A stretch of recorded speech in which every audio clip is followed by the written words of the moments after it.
Awesome, everyone. awesome. Good morning, Susanna. Ooh. I don't know what that note taker is on with my name on it, so I We can send it to Oh, apologize. the we'll send it to the we'll waiting kick it out. Thank you. Sorry. I room. must have clicked something and assumed that it's creating that. It's all right. I'm always It's all nervous to put right. them in the waiting room because I did that once for Candace at Alpha, but I accidentally like suspended her so she could never log into the AMA Zooms. We had Yeah. to figure out a new approach. So now I just put them in the waiting room rather than banish them. We don't want to accidentally banish anyone forever. Mm-mm. No, no, not what we want. So we'll leave that note taker in the waiting room. Oh, DSST mug.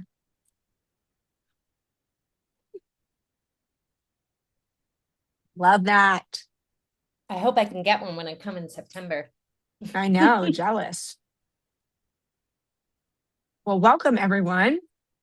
We have got a couple more people that are going to be joining us, but we're going to go ahead and get ourselves started. We're really excited to see all of you today and to officially kick off Cohort 6 Coach Community. It's insane to think that somehow, A, that it's Cohort 6, and B, that it's July and we're kicking off Coach Community. Both incredible things and hard to believe. So we're really, really pumped to have you here today. You should have, once you log into the Nearpod, access to the consolidated links. If you've got any problems accessing that, just come off mute. We're going to be a small group today, so don't worry about just interrupting and saying what you need if anything's not working. And before we go into breakout rooms, would love to just hear, you can drop it in the chat or you can come off mute. Just what's a bright spot right now for you? Could be that you just took a little break and had some summertime off. Could be that something awesome is happening in your work. But go ahead and just drop it in the chat or boldly unmute. What's a bright spot for you right now? My bright spot is I just landed in Norfolk, Virginia, because my mom and I wanted to hang out. So she was just staring at me. That's what I Tell her was to talking come, to. tell her to come into the I video. We know, she want to just see ran her. away. Mommy! See, look, there she is. Oh my God. We love your daughter. Hello. Oh my gosh, the goat My goat. my dad was they both were there, but yeah, they just ran off. So I was like, that's my joy. I love that so much. My mother's in the other room, and in fact, I had to tell her, I'm going to be on Zoom. Exactly. Please don't come shouting anything at me. I will be Exactly. engaged. hmm hmm Oh, Libby, you've got an awesome break in Maine. Oh, I love Maine. So good. Yeah, I'd What never part of been. Maine? We're in Kennebunk, and Ah, we've been love. here since Friday. So yeah, it's been so lovely. Ah, How many lobster rolls have you had? I've had two, and I'm gonna have more before I leave. They are the best. it's so It's been good. It's like awesome. lobster and blueberries. It's like, yeah, everything. So great. Ah, I love that. Lizzie, Susanna, what's bringing Green Dot joy right now? I'll say my personal one. I started going back to my routine of 5 o'clock workout, and I've been keeping it up for 3 weeks. So um, I used like I used to do it in the morning, and then I switched it to the afternoon. And now I'm like, I'm back in the morning. I don't need that much caffeine now, so it's good. Good for Do you you. lead your own workouts or are you in a class? No, I lead my own. Yeah. Yeah. Like you got to share What? your workouts. I'm trying to redo I it. I have a Peloton. It keeps me on point. So yeah, that's my bright What? spot right there. That's amazing. Ashley, you're a 5 a.m. too? Yes. What? I used to be. It's so Couldn't be much me. better to get it over with. Yes. Like Before you I can Oh, at even the agree. end think of the about it. day, you're just like, I don't have to do nothing. It's the best. Yep. that's so great. Yeah. That's amazing. All right, Lizzie, what's bringing you joy? Um, well, we just had a couple of days off, like for the holiday. So we had like Wednesday, Thursday, Friday off. And then later tonight, I'm going to see my friends. We've been watching like The Real Housewives of Atlanta from the beginning, but we like do it like a book club where we get together to watch the reunions. And so we're That's on amazing. season 11. So today I will go watch season 11 reunion with them. And no, Emma, thank you so much for asking. I haven't seen Pete. I'm sure Peter's fine. He's just not here in my house anymore. But my friend Katie, my coworker Katie, who's in cohort 6, got me like a spider, like a little jumping spider like a hair clip. I'll show it to you. And so anyways, now that's how I'll always remember him. I feel Wow. Wait, he was a That is real really spider something. that passed? Well, some would call him a wild spider. But he was in my Some. house. How does everybody? He was in my house for a long time, and I was keeping him alive. Like, I researched how to keep them alive, and I was like misting my windowsill so we'd have access to water because he was so little. They said he could drop in a single drop of water, and he was so cute, and I loved him. And his name was Peter, and I haven't seen him now in a couple of weeks. Yeah. Ashley's face is everything for I me just on suggest for this. him So, too. yep. This is perfect. So, RIP or play in peace. Maybe he's somewhere hanging out, Yeah, to he's just Peter. in a different house. I'll get my hair clip. I'll be right back. Yeah, do that. Well, we are so excited to see all of you and to hear about Peter and see this hair clip here in a moment. We are going to, oh man, oh my goodness. What a statement piece. Wow.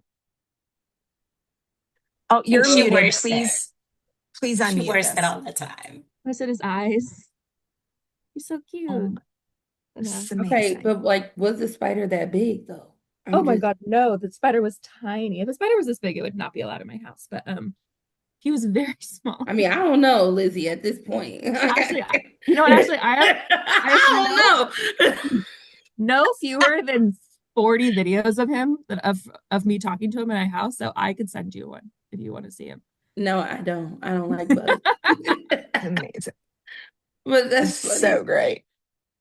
Welcome, Alexis, and welcome, Lakendra. I know we saw your note that you'll be on camera soon. We can't wait to see your face. And Alexis, so good to see you. Alexis and Lakendra, for those of you who haven't met them before, are AMA OGs that we have been like waiting like this till they're ready to come back. Like, are you done with grad school? Are you finished? Like, Lakendra's like raising a gorgeous child, plus like single-handedly running a school and the world in Nashville. And so we've been like, are you ready? You're back? Okay, good. And so we are super excited to have both of them back and for you to get to know them today and in coach community this year. So we're going to start with a little quiz from Elena Aguilar. So Emma and I both took this quiz and we're like, oh, wow, this feels like pretty spot on. And so to help us just get in the mindset of what is our coaching superpower already, knowing that you all are in this room right now, this virtual room, because you already have coaching superpowers and the skills that you need to support our leaders. And so we just want to ground ourselves here because it's kind of fun. So we'll drop the link in the chat for you and give you just a couple minutes. I think we'll start with 3 minutes. I don't think this took me very long. If we need more time, we'll extend. But just give yourself a moment to take your quiz and be ready to talk in a moment about a superpower. And if you have any issues with the link, just come off mute and let us know.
Okay. Can I just get a thumbs up if that was enough time, if you've got your superpower? Okay, great.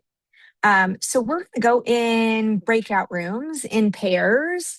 And again, most of you know each other, some of you do not. But we're just going to take some time to learn about each other. So share your name and what's your preferred name, what you like to be called, where are you, what's your current role. And it's not in here, but I want you to share your coaching superpower. Like, what are you excited about in terms of joining AMA coach community? And within that, like, what's the superpower that you're bringing to the community? And so, JB, whenever you're ready, you can swoop us into pairs and we will have 3 minutes each. So, a total of 6 minutes.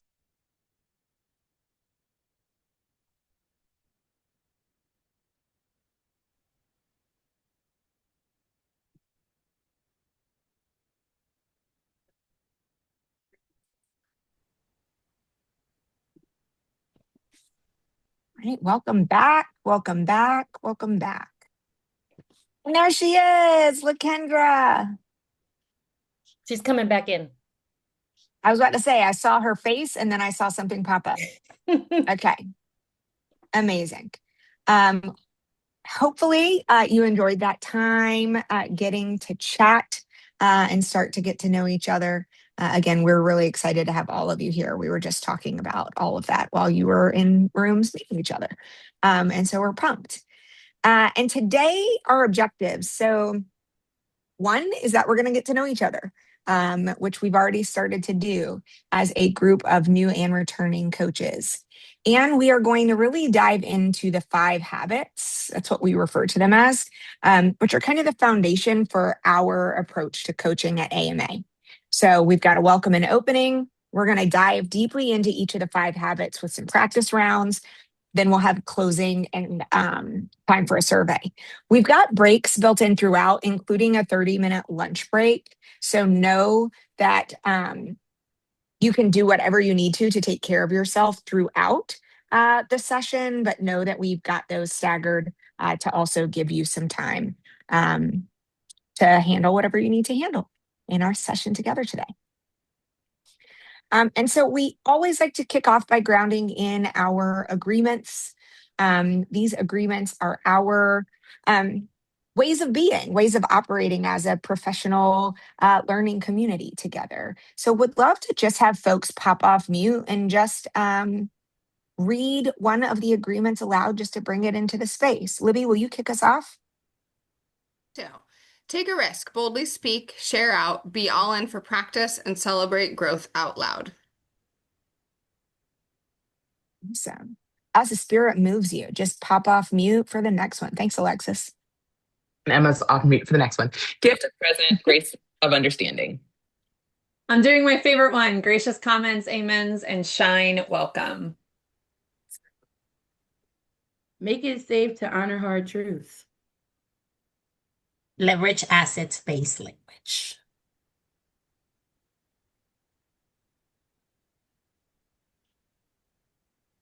Necessary tech only.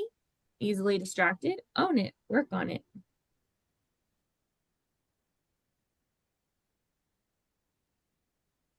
And I'll take the last one because it's always what I tend to lean into. Move, take breaks, and hydrate. You are like me and your brain only works when your body is hydrated and moving. Do what you need to do. But we will always ground in these agreements. So just think about the one that is most resonant for you today and what you need in the space, and hold on to that as we go into our learning. And we are so excited for you to meet cohort 6. This is our largest cohort ever, which is so exciting. Lord, I'm going to be off on the numbers. Somebody who knows the exact number, that's not me. Where are we at for cohort 6? 70. 72. I was going to say 72, but I needed someone to check me. 72 leaders, which is incredible considering just the growth year over year. That's double the size almost of cohort 5. And when you think about cohort 1, our OG cohort, it's crazy to just think how much we've grown. This is almost all of them in New Orleans this past March.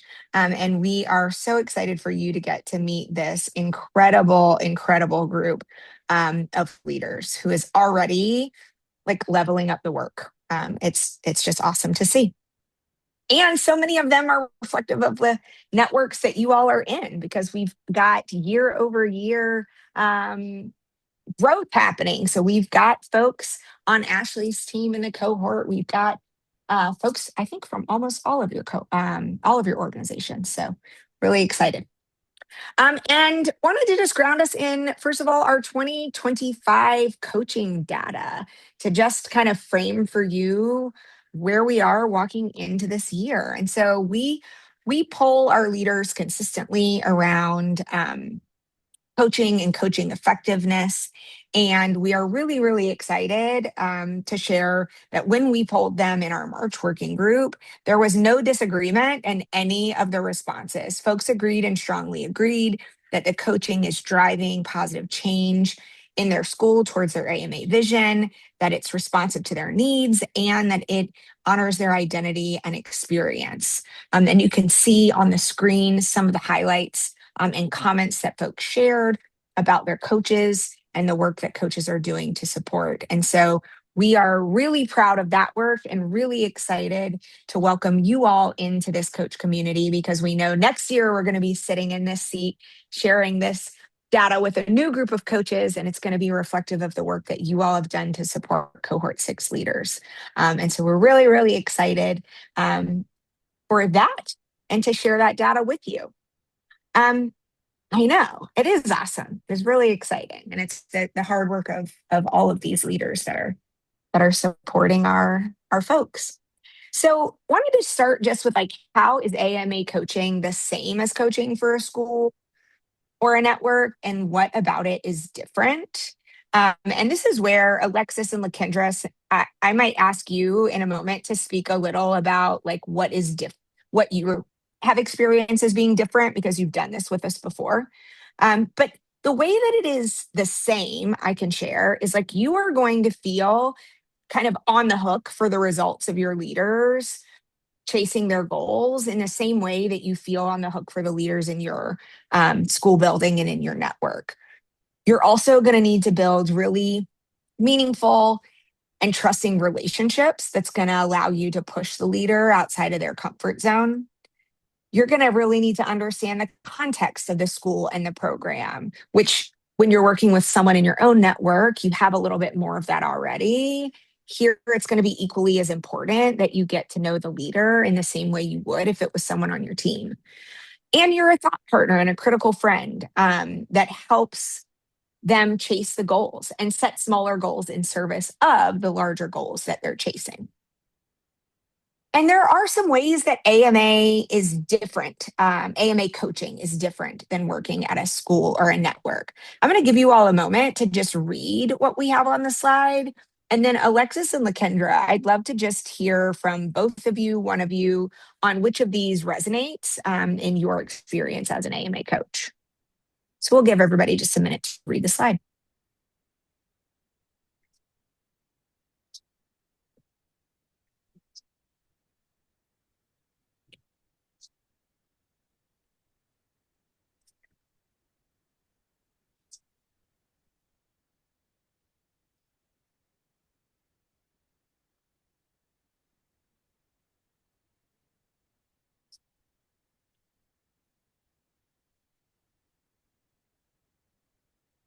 And then when you're ready, Alexis, Lakendra, what resonates with you as what's similar and different about AMA coaching than the coaching you've done in other places? Lakendra, all you. Awesome. So I think for one, this second one, like we have no prior relationship or authority with the leader beyond AMA, and therefore could struggle to motivate and invest. And so we're leaders, right? Like it's always good to like have someone that like you can like really get meta with on your data, like have hard conversations with your data, without any like judgment, but also just the hard questions and statements that you know you need to make, but you need like to polish to make sure that your team is able to like process them. And so I think all of the experiences with coaching, I feel like there's like really true guided questions, and the framework allows us to like help the leader like frame those where it doesn't feel like we're just sitting in the frustrations of what the data may present, but allow them to like be really honest and then quickly think about how they can move their team. And so it becomes this personal relationship you didn't know that you needed, but then definitely know that you want to continue. Um, and I just think about that, like just the last leader, like I'm checking on her all the time still. She's not at her like school, but it's because we had the hard conversations and just like the desire to like move her team really fast and have that like neutral person. I have a spinoff for the first one resonates most with me, and I have two spinoffs. I think the first spinoff is like you have no familiarity with the organization, and therefore the context you're building is what they say. So until you have a school visit, you kind of don't know what you don't know because all you're really learning is from what they're sharing. So like that builds an additional work you have to do to like make sure you're really getting a full picture of what's going on in their school and make sure it's based in evidence and not just their opinions. And then secondly, the second spinoff, I think there's also network and school dynamics. And sometimes when you're working with a network and schools, there's things that you're navigating as a coach to support both. And so I think those might come up for some of you. That makes it different than like being in one school, one network that you know really well. Yeah. And I'm sure because most of you, actually all of you sitting in this room, including me, have been coached as an AMA leader. We've had coaches that have worked with us to to mitigate these. So we're going to talk today about a lot of ways that we overcome these obstacles. And I know that you've experienced ways that AMA coaches overcome these in service of the leaders that they work with. And Lakendra, I really appreciate the point that you brought up about like it's the person that's on, it's the outside perspective or the person on the balcony that like you maybe didn't know you needed, but they're the person that helps you see the thing that you can't see. And so we get the opportunity to be that person for our leaders. And you all get the opportunity to do that. And that's why you're here, because we're so excited. And we know that you're going to do such an amazing job supporting our leaders in their journey. And so we talk a lot about this in AMA coach community, this idea of coaching for possibility. So when we sat down to really think about what makes our approach to coaching so different, we kept coming back to this idea of like what's possible. So coaching doesn't get wrapped up in the constraints or focused on the problems and the barriers.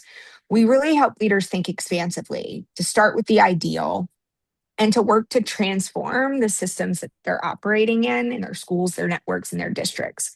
And so we are going to continue. Last year, we really dove into this idea of coaching for possibility. It was this like kind of our theme for the year, and we're sticking with it. So we're really excited to continue to dive into what this looks like, and as we help our leaders achieve outcomes that other folks think are impossible to achieve for all kids.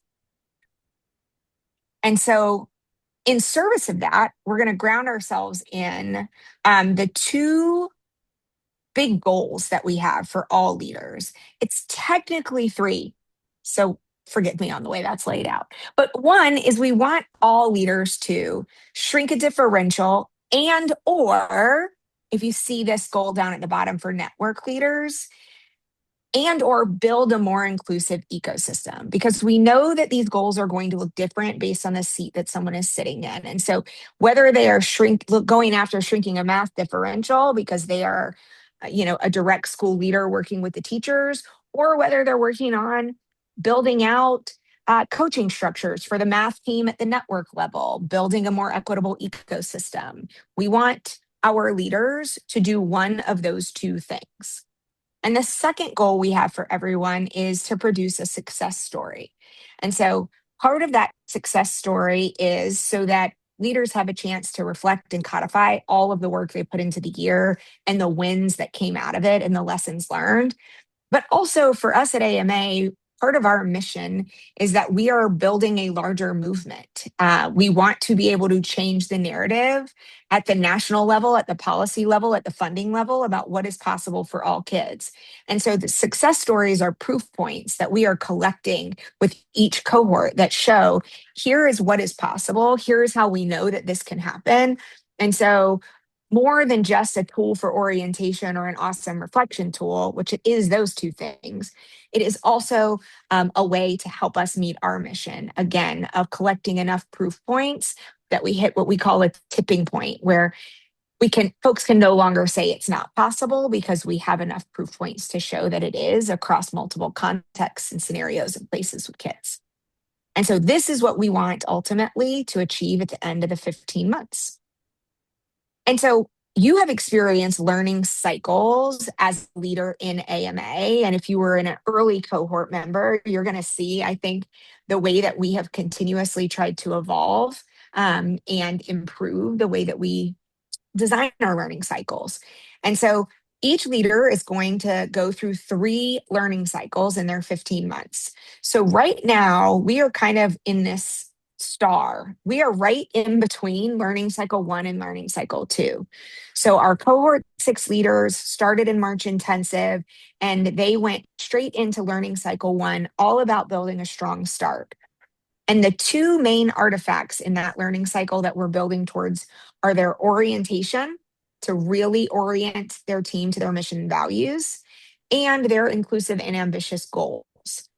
So the fun part about being a coach is that you get to see what they built in Strong Start, and you get to kind of get them over the finish line with goals. That's why our star right now is kind of straddling learning cycle 1 and learning cycle 2, because you are going to start working with leaders in August as they are ending Strong Start and beginning their winter break win. And so we will talk more in August coach community about how to get our folks across the finish line with their INA goals, because again, that's the first artifact that we as coaches are really going to go after solidifying. Then folks are going to go into winter break win. Again, there's 2 main artifacts that we go after for each learning cycle. In winter break win, it's going to be building out their RPS ecosystem and achieving a winter break win goal. And then when we get to to January, we go into spring success. And the 2 artifacts that we chase there are our 2 primary goals. So shrink a differential / build a more equitable ecosystem. So go after their spring success cycle goal and author a success story. And so with that in mind, we are excited to ground ourselves in one success story of an incredible leader, Nina, who is actually joining our coach community. So she could not be here today, but she will. We're really excited, from Excel Academy Charter Schools. And what's really incredible about Excel, I mean, there's a ton, but it is an incredible example of just year over year impact as we have had more and more leaders from Excel come through AMA, starting in, Lord, did they start in cohort 3? Cohort 2? Y'all are going to learn I cannot keep those things straight, and I try. Cohort 3 is where they started. Yes. Okay, very good. And so you are going to have a chance here to read Nina's success story. And as you read it, just want you to reflect on what stands out to you as the impact of the AMA program, but more specifically, the support of coaches in guiding leader growth. So you're reading her success story through the lens of the impact of the program, but more specifically, like, how did coaches help drive this work? And shout out to her coaches when she started, which were Emma and Lindsay. And this year, by the way, we have about how many people from Excel? Emma? Believe How it, many are you? I'm coaching 19 of them. So we have all of Stunts' leadership team. Her whole leadership team for her school is in AMA. And so there is just, it's going to be incredible. You're going to get to meet and potentially coach some of these folks. So we're going to give you the next, 5 minutes. And you can feel free to go off camera. And when you come back, we will talk about the question that's on the screen.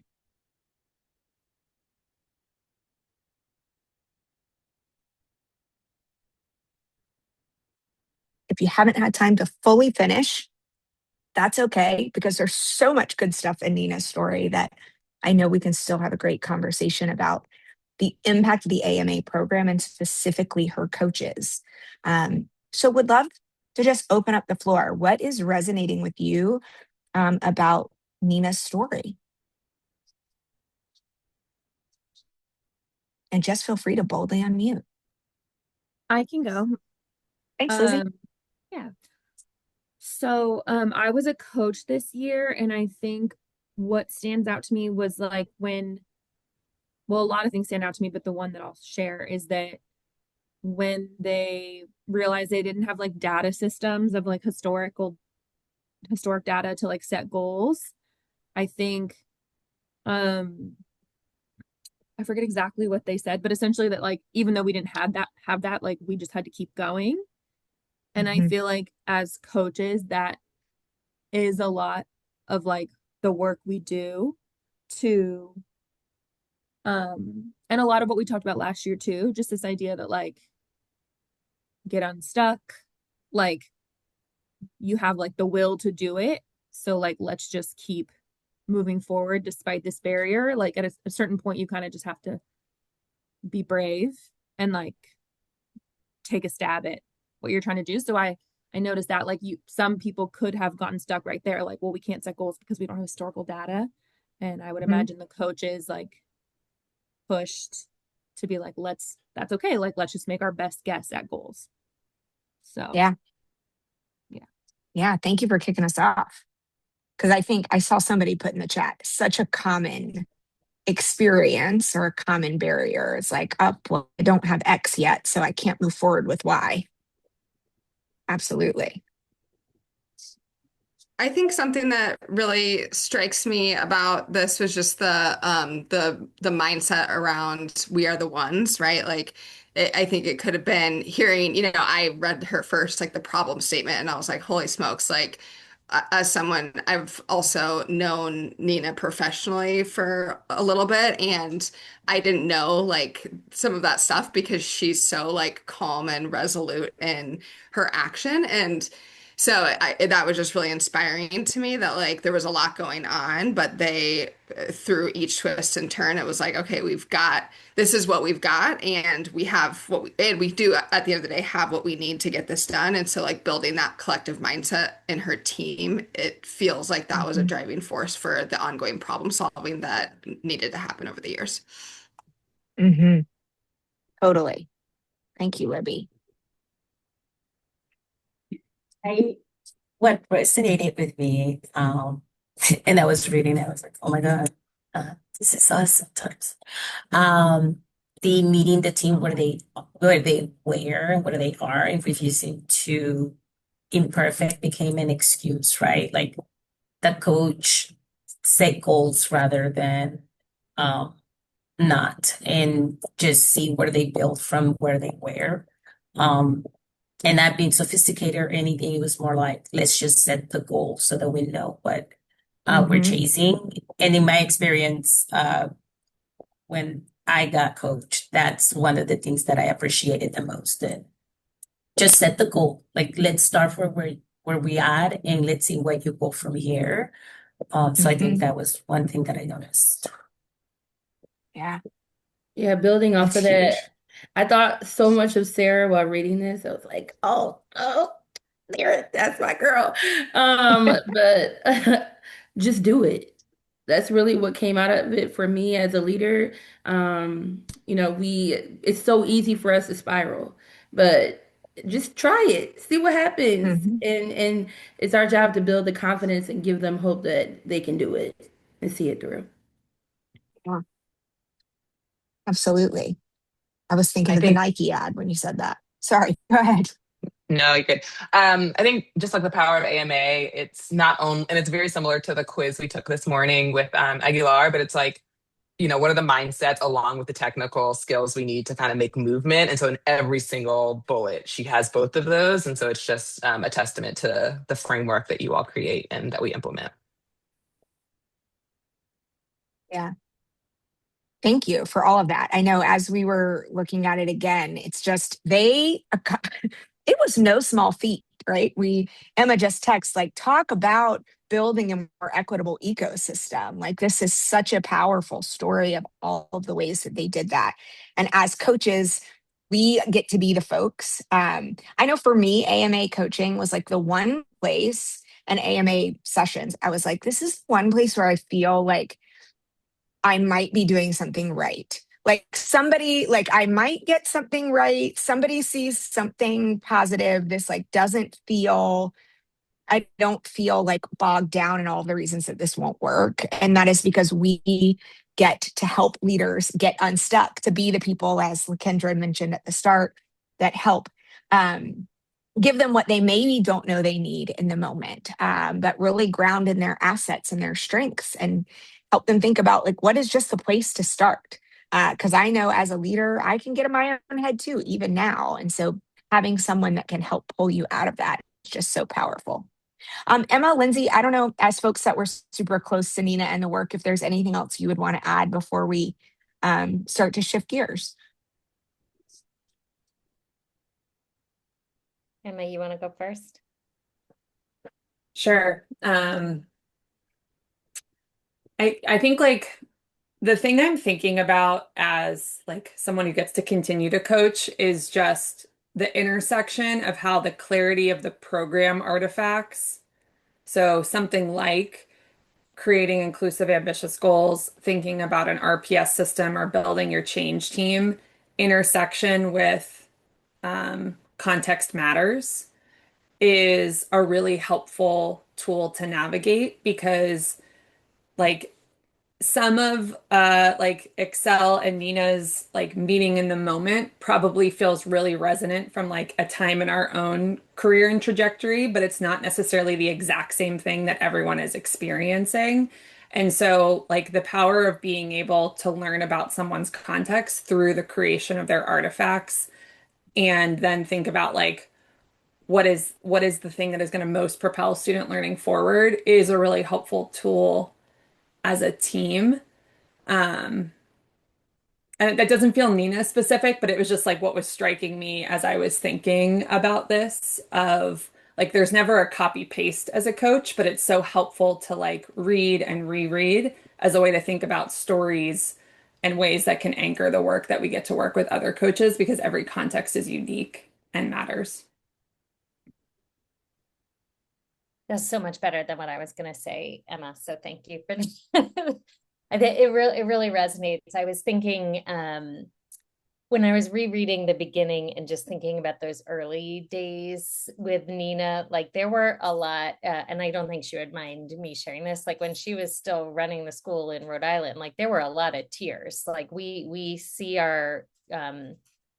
we have the opportunity to create really vulnerable spaces for our leaders to grapple with that, but we also get the opportunity to model for them what they can do for their teams. Because I think it was, and I think Nina says this in the thing of like this progress over perfection, was like feeling like we had to come to everybody with it figured out, and then it had to be fully thought out. And I think part of what she says with the 8-week wins was like just building it along with the team to say, we're doing this, we're going to plant a flag, and then we're going to iterate. And I think sort of we have the opportunity to create for them what they can then create with their teams. But I think it's also just like sacred space that they feel vulnerable enough to be able to sort of swing across all of those thoughts and worries. Yeah. Thank you. Thank you both. And shout out to you as the coaches that helped launch this work with Nina and Excel, because as we shared in cohort 6, we've got so many more Excel people, 12 to be exact. We fact checked. It feels like 19, but it is 12. And we've got such an incredible momentum already happening with their team. And so we're really excited, again, to continue to see the year-over-year impact. And there are stunts right there leading the work alongside her team. And so we're excited to see how their story continues to grow and evolve. And so today we are going to, as we shared at the start, dive into the AMA's 5 habits of coaching. And we just encourage you right now to figure out whatever works for you in terms of a note taker for today. If that is digital and you want to pull up a Google Doc to be typing notes into, if you are a hand notes person, these were actually my messy notes, because every year for Coach Community, I would just keep one notebook. And so every single Coach Community, I would just make a new entry so that I could go back and refer to it. And so whether you want to have one place handwritten, or again, a Google Doc that you can keep adding to, I found it very helpful to have it all in one place throughout the course of the year, just so that I could continue to go back and refer. Because we will often have moments where you get to just synthesize what are your takeaways, what are the things that you want to make sure that you don't lose from a session. And so before we dive in, just wanted to give everybody a moment to just get whatever note-taking device you want ready to go. And if that means you got to hop up and go grab a notebook, feel free to do that. And we're going to get ready to dive in. And as we do, we are, again, really excited that you are the exact right group of coaches to support leaders to this end. And we're so excited that you're here. I was going back and looking at notes from these trainings and just the story of AMA coaching overall, which I think I have always found as someone immersed in it, that it is super powerful. And then to think about how it was designed, just, and Lindsay, correct me if I get any of these kind of founding details wrong. But one story that Ben would often tell is that, in the early days of AMA, funders and advisors kept kind of warning that the program was going to be too dependent on one-on-one coaching, and that was really hard to scale. And so Ben and Lindsay, as the co-founders of AMA, really had to sit and think about, like, how are we going to get almost like productively paranoid about this and build out a coaching program that is scalable, because we believe in this. And kind of the hypothesis was, if the program works the way that we hope it works, then people who've done the program are going to become exceptionally qualified to be coaches. And all they're going to need is just some training and development on, like, what our approach is. And that is exactly what has turned out to be true.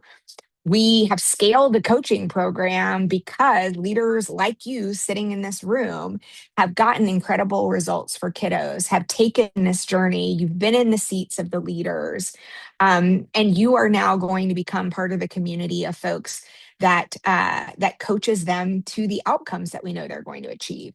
And coaching consistently, as you saw at the start, is one of the highest rated, like, parts of our programming. Folks consistently year over year say that the coaching is just transformative. And so we, again, this is why you are here. And we are so, so, so excited to add you to our list of folks that are just going to become excellent coaches who already are bringing so many skills to the table. And so we're really proud of this coaching program that is indeed scalable, and that actually is year over year producing really, really high quality experiences for leaders. And so thank you for being here. And we're really excited for you to be part of our journey. Lindsay, did I miss anything about this, like, founding story? I was kind of really proud of my notes, but tell me if I got part of that wrong. You nailed it. And I think it's like this, coaches grow as it's the one thing that grows with the program as we add more people. And I think the only thing I'd add is, like, why you guys, like, why are you here specifically, and how do we think about that? And we really think about We don't put anybody in front of our leaders that hasn't gotten results for kids. So you are all here because in implementing this work, you have created more equitable ecosystems, you have shrunk differentials, and so you have the results to speak to that. And you also were all in on the program. And so you, as a coach, you can speak to showing up for coaching, showing up for sessions. I think in a lot of leadership programs, people feel like the things they have to do are compliance or like artifacts for artifact's sake. And I think, Jess, you talked about this with the context matters, is like, we're not doing inclusive and ambitious goals. So you do the form exactly in the form that we have. It's like the thing that's our guiding post is like what is going to show us what's underneath the data and who's being served and not. And if it's a different template, so be it. But the guiding force, and that's something that you all can speak to, is do we know who we're serving well and not? And how do we let that drive the conversations about context and how we meet them where they are? So you were chosen for very specific reasons. All of our AMA alums are amazing, but if you're sort of curious, like, what was it about us? It was very intentional in terms of like what mattered to you as a leader and the coach that you had. And we try and sort of maintain that every year. And it's why we have such a specific program too, to make sure you feel supported and that you have a community and that we continue to grow as coaches. And I'll just like, you will hear us say this in a million coaching communities, but this is like one of the things I look forward to every month because I get sharper as a result of learning from you all, and we all learn from each other and we support and troubleshoot each other's coachees. So it's just it's a really special place. Yeah, absolutely. Thank you, Lindsay. Sorry, I that was a lot appreciate that. longer than I meant. No. I think we all fall into and you will see this. We fall into this in coach community because again, this is a place that we are really excited to be and people were always really excited to see. And so I never think it's bad to expand on that because it's true. It really is a special, special community, a special group. And so today we're going to dive in, as we've said, to these AMA 5 habits of coaching. And back in the day, I feel like I'm like, wow, when we had to walk uphill, when the old people always tell us those stories. Anyway, back in the day when AMA was first beginning and Lindsay and Ben were coaching most of the participants, including those of us in cohort 0, cohort 1, they had some folks watch, and again, Lindsay, correct me if I get the details wrong, videos of the coaching to be like, what are the moves that we're like making with our coaches? How do we distill down the essence of AMA's approach to coaching? And so those moves were distilled down into what we are going to dive into today, which is the 5 habits of AMA coaching. And so as we shared at the start, our goals today are to get to know each other and to understand about the coaching program, which we're doing now, and to dive into the 5 habits and our practice rounds, which is what we're getting ready to dive into. And so to help us kick that off, we are going to think about this do now. Would love to have someone just boldly unmute and read the do now for us. Imagine it's the start of the year and you're planning out how you will coach one of your leaders. What has to happen this year to make sure things go well? Imagine it's a random Tuesday in the middle of the year and you're planning out an upcoming coaching session with one of your leaders. What has to happen in the meeting to make sure things go well? What do these things, the macro and the micro of coaching, have in common? All right, so let's just take a minute to consider that.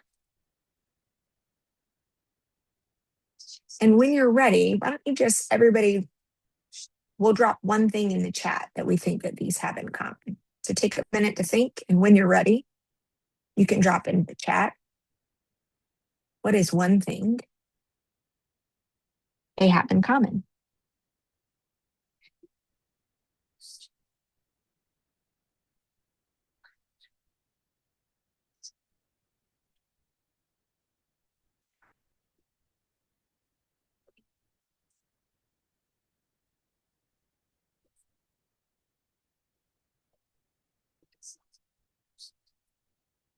Thanks for kicking us off.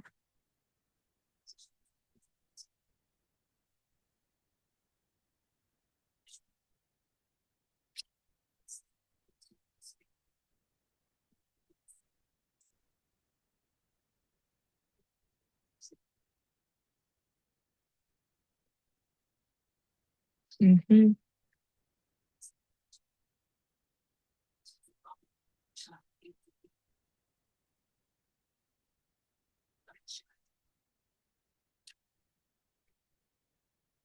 Absolutely. Seeing in the chat, lots around like we got to be clear on the goals so that we are planning with those. There needs to be clarity. We need to think about context.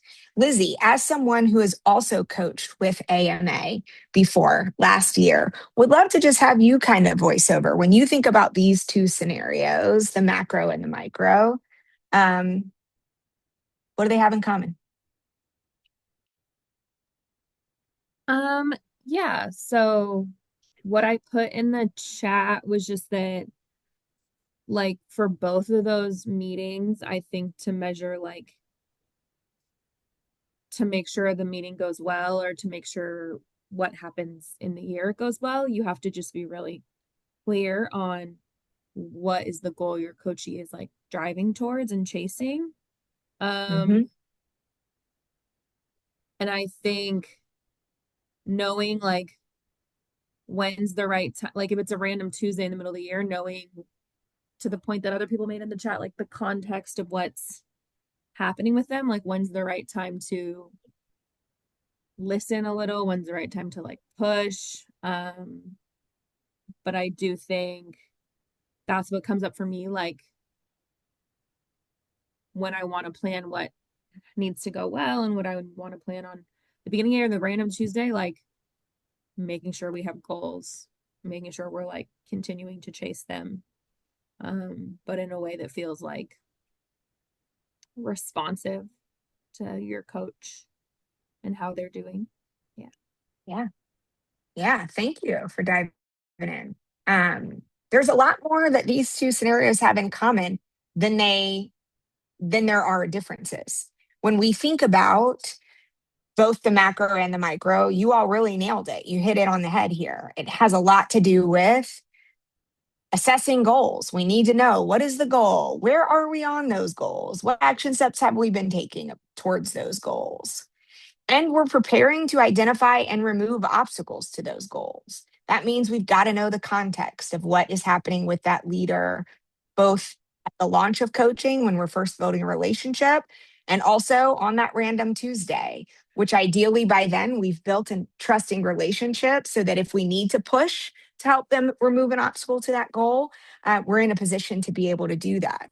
Because obstacles can be, right, tactical, or they could be unrelated. I think you've probably experienced similar things coaching anyone on your team. Sometimes folks come in with their own agenda, something totally unrelated that's top of mind that they want to dive into, or there are tactical obstacles in their plan that we have to help them overcome. And so I think the long and the short of it, really, the common thread here is that coaching is about goals and solving problems towards those goals. That is like the simplest summary. We spend time checking in on goals and solving problems. And as you all named, a lot of that is understanding the context and leveraging our relationship to help us do that better for our leaders.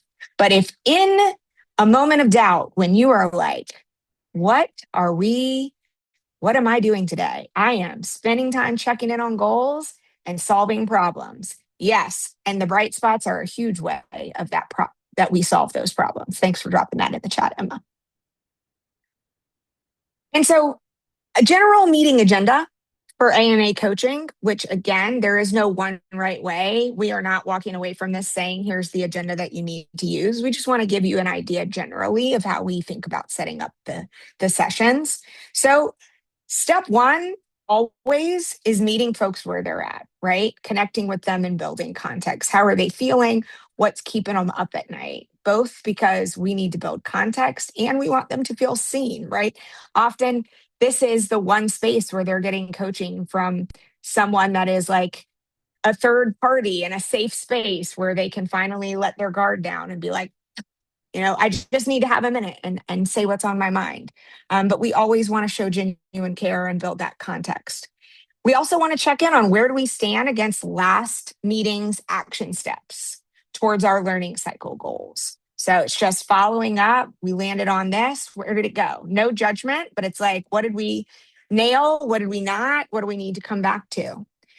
And then we generally dive into kind of our bright spots and our barriers in our learning cycle. What's going really well and what's getting in the way of achieving the goal that we're going after right now, so that we can problem solve and determine what next steps that we need to take. Again, this is not a formula, but this is a general guide to how we're going to approach coaching with our leaders. And so when you think like, wow, we're going to have this full day of PD, just like give me 5 habits, I can kind of turn those around. But as Lindsay said, you're here for a lot of reasons. You're also here because we believe that you have expertise that is going to support our leaders. Like, you are already a coaching expert in so many ways. Today, we're going to spend a lot of time in practice because there is a ton of nuance to the delivery of the 5 habits. We, again, believe context matters and there is no one right way.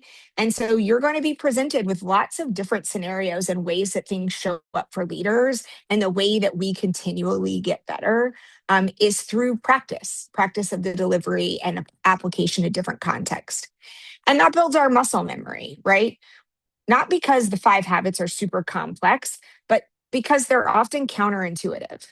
I don't know how many times I've sat in some coaching session, or maybe I'm being coached by Ben or Bond, or we're in coach community, and I'm just like mind blown because this thing is so simple, but it's counterintuitive to what I would maybe have naturally leaned towards. And so the practice that we will do all year helps us build the muscle memory, particularly when some of those moves are going to be counterintuitive.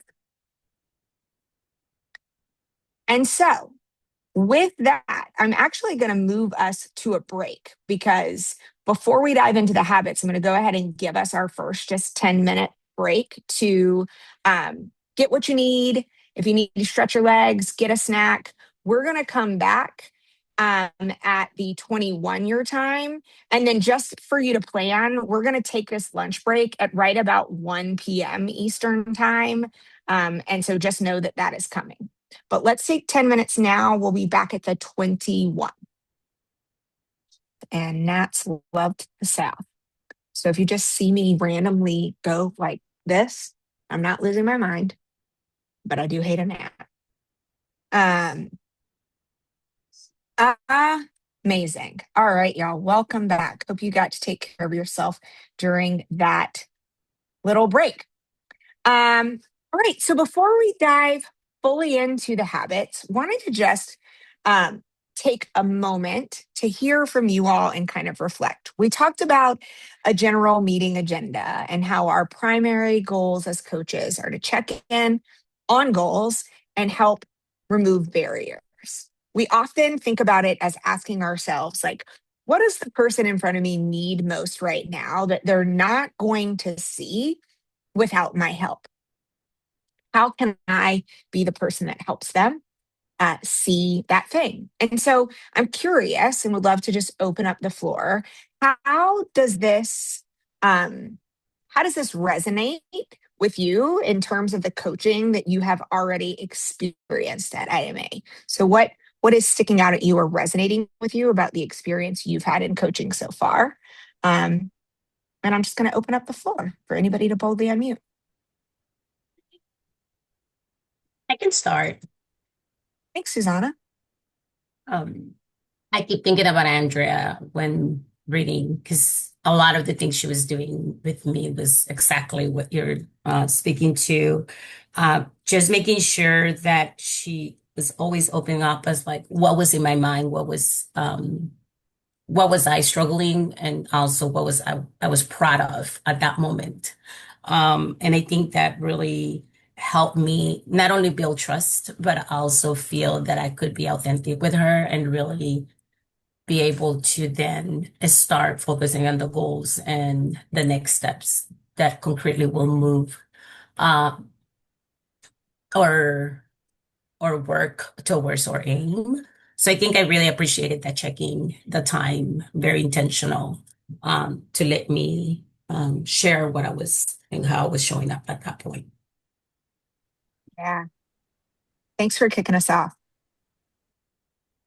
I think the like laser focus on goals helped me be accountable to like continue to come back to it and to stay focused. There's obviously always like a million things we could be unpacking or digging into together. And so it was just helpful to have that like consistency around the goal. And there were a lot of micro moments in between coaching, frankly, where I felt like Emma did small things that like continued to bring my attention back to what I had identified as most important when we set the goal to begin with. And then I think like pausing for bright spots, because I think oftentimes we're living in a space of like problem solving, that it really is a habit to like stop and think about what's going well and how you can learn from that or how you can generate that to create more wins. And the attention to bright spots was extremely helpful for me in coaching. Building upon that, I was thinking the exact same thing. We're sitting in this seat because there's a problem. Like we need to solve it. So like in our mind, like it's like analysis paralysis, like here's the problem, what's the solution? Help me like figure it out. And there's always this moment of like, what are people actually doing in your building that are already doing this work well? And like let's focus on that. And so it just forces it shifts to like, yes, we have this problem we need to solve, but like we have some great work happening in our building already that we can like elevate, or there's some great examples that we can put in front of our team. And so I think just that like what's ideal and shifting our like thinking to like the ideal versus the problem helps like shift our focus. Totally. As you were talking, Lakendra, I was looking back at the slide of like, what do they need most right now? They're not going to see without my help. Sometimes it's the bright spot. Because how often are we not thinking about like, oh, actually, 20 out of 30 staff members are killing it, but the 10 out of 30 that aren't are like, or not even 10, the 5, the 4, right? It's like we can get so focused on what we have to fix that we lose sight. So that really, as you were talking, I was like, sometimes it is the bright spot that we need someone else to help us see. And how awesome to get to be the person that does that for someone. Like they get to walk away then being like, oh, actually, there's so many good things happening in my building that I'm not thinking about consistently that I can now shine a light on and focus my attention on. So that is a great segue into now practicing the 5 habits. So the way that we're going to do this today is we're going to start by just getting into each of the 5 habits. If you were to make like an exercise metaphor, it's like we're going to use the like Nautilus machines to just isolate each skill first. And then we're going to integrate them and we're going to practice applying all of the 5 habits to multiple scenarios. And that is something that we're going to continue to do throughout all of Coach Community. So all year we will be practicing how do we apply these. This is our opportunity today to get really discrete practice in each one.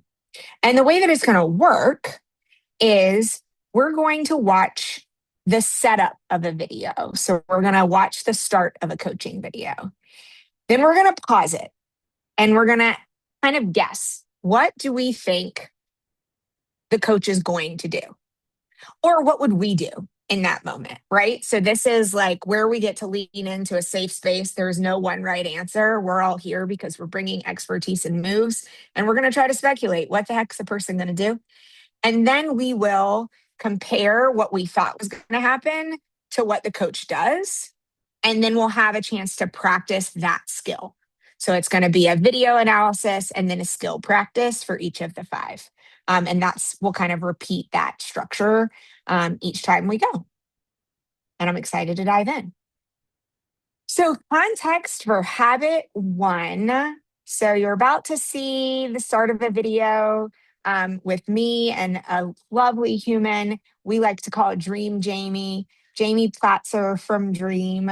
And Jamie in this video, she's having a tough time coming up with a focus for Spring Success Cycle because, as we all know, there's 1,000 competing priorities sometimes. And it's like, which one am I chasing? I'm not really sure. There's so many things going on. And so that's the context for the start of this video. So thank you, Emma, for helping me out. We're going to play. Great. Make sure y'all can hear. Don't need that. Don't need that. Sorry.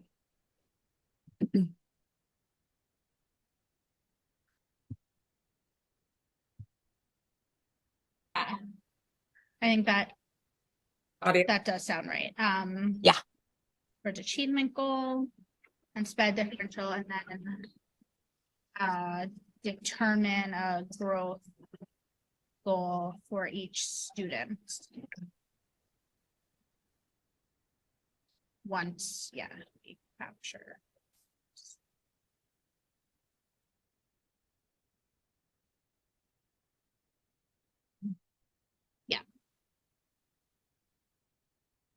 Yes, that sounds right. So we've got 10 like sacred precious minutes. You've got IAs coming up in a bit. You got a meeting with the data team. What would be most helpful, right? Like before you go into February, our goal is that you've defined really like where you want to be at the end of the Spring Success Cycle. What would be the best way to leverage the next 9 minutes to move that work forward for you?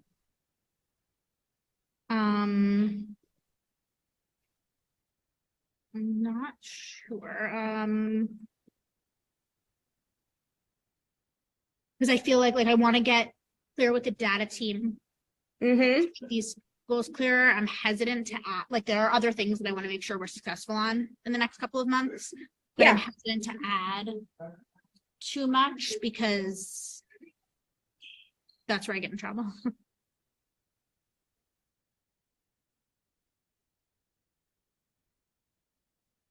You're muted, Jess. Whoop, I was muted and I was like, all right. So what do we think the coach, which is awkward because the coach is me in this, but we're going to pretend I'm not talking about myself in the third person.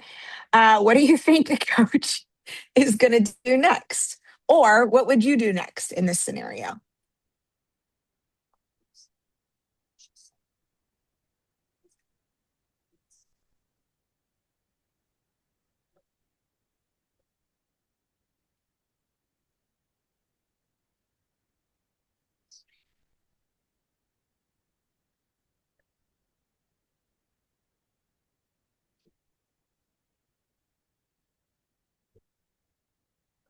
I keep coming off first. I was really trying. Do it. We just boldly. I don't know. And I don't know if I'm right. And I want to, okay, so that's good.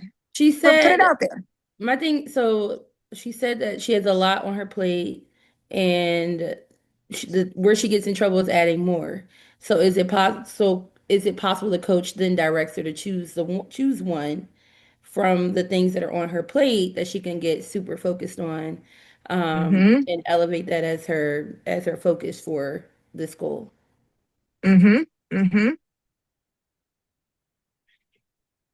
Absolutely. So thinking about potentially, let's not pick a new thing. Let's pick from what we've got and figure what we're going to go after. What else? What do y'all think? What would you do? Or what do you think I might do?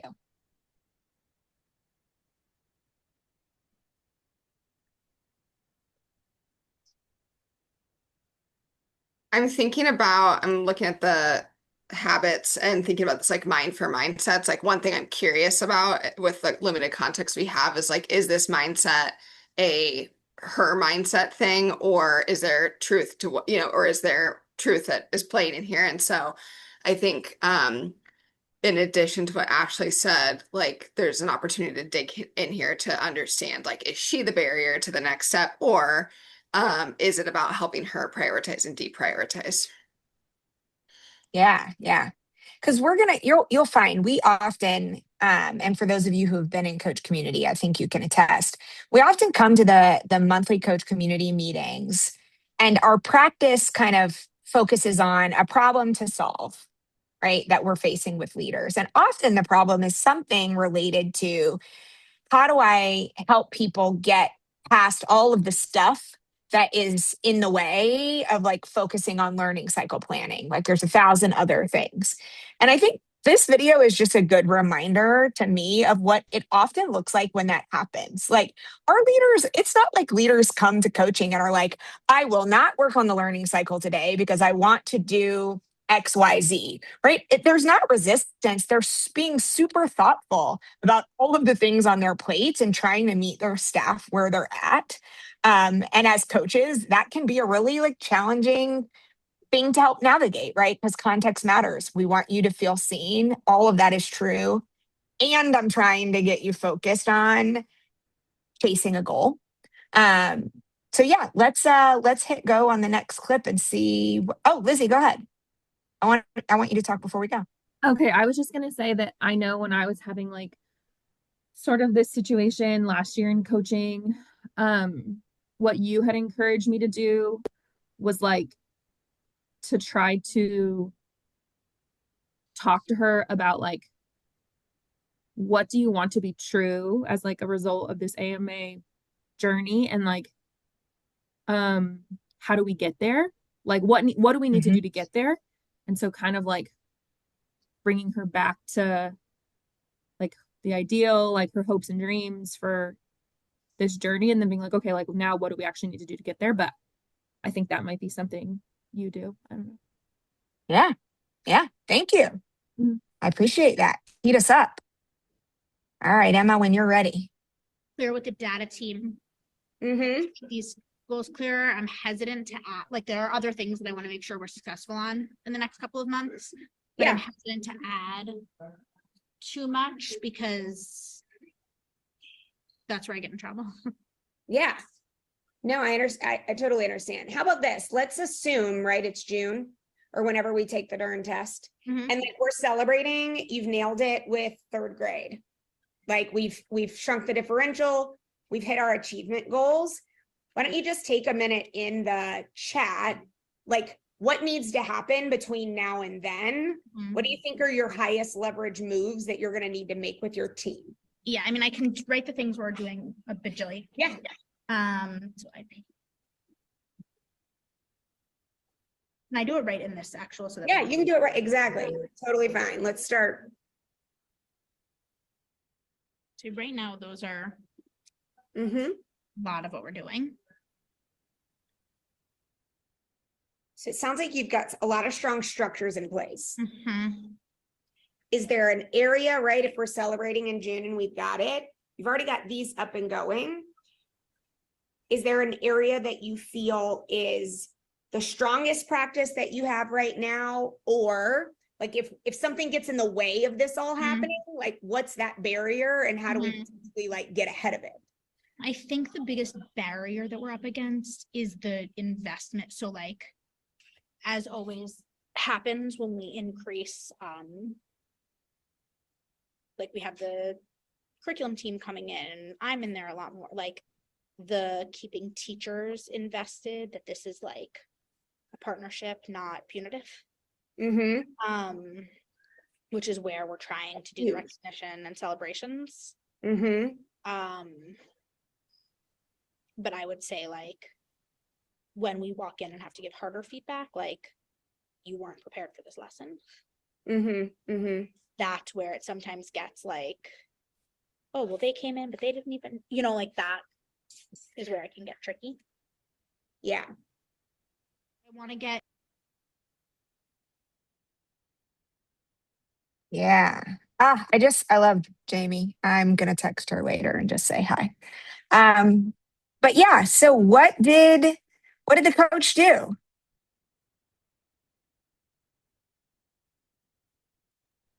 Just feel free to boldly unmute.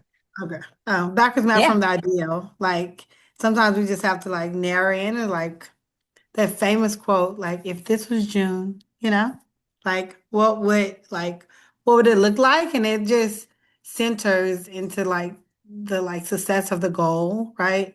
But that Yeah. famous quote gets us every time.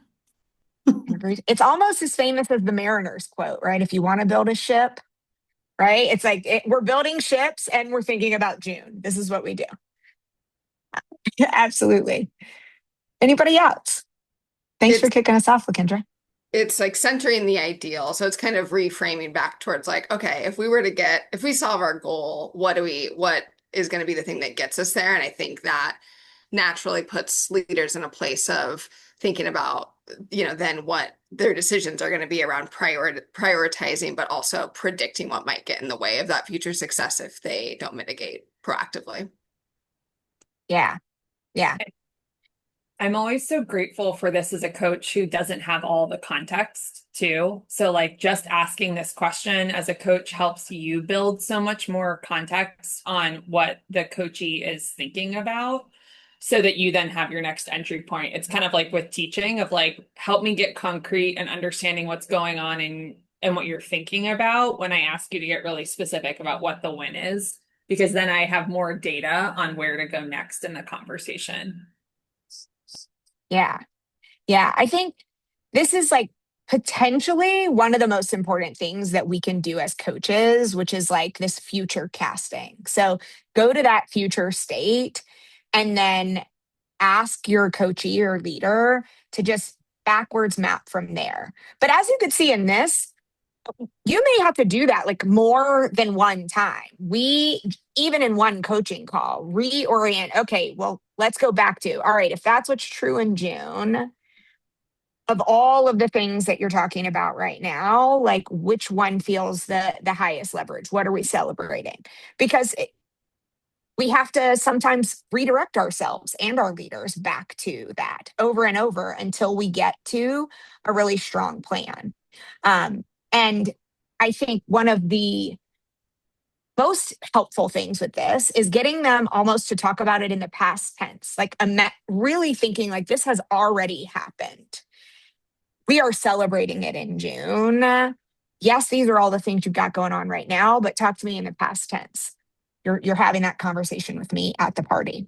And that really gets us to habit one, which is get concrete and back map from the ideal. And so today we are going to start our practice with this habit.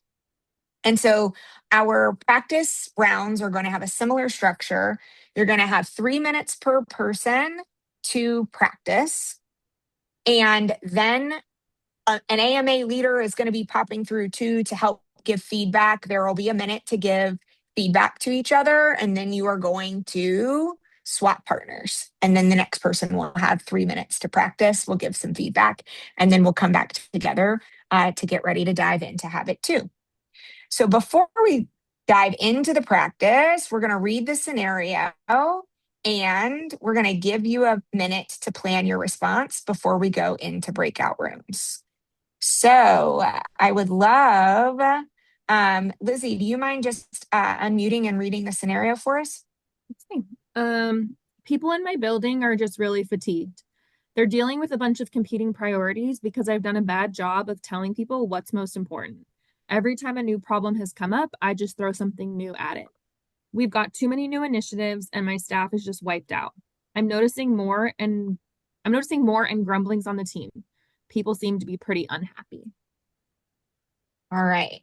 So here's our scenario. Take 1 minute to just plan your response with habit one in mind. And then we're going to go in breakout rooms. So the 1 minute starts now.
All right, y'all. So we are going to get ready to go into practice with a partner. Say hi, greet one another, and then you'll dive in because you're already going. See ya. No, that's good.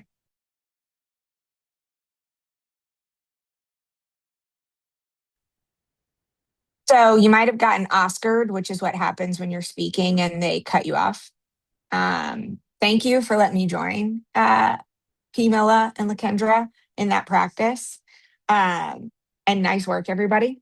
So would love to, let me get back over here. Before we summarize, would love to just hear what's one thing that resonates from the practice just now. It was a quick round. What's either something that resonates or a piece of feedback that you really appreciated?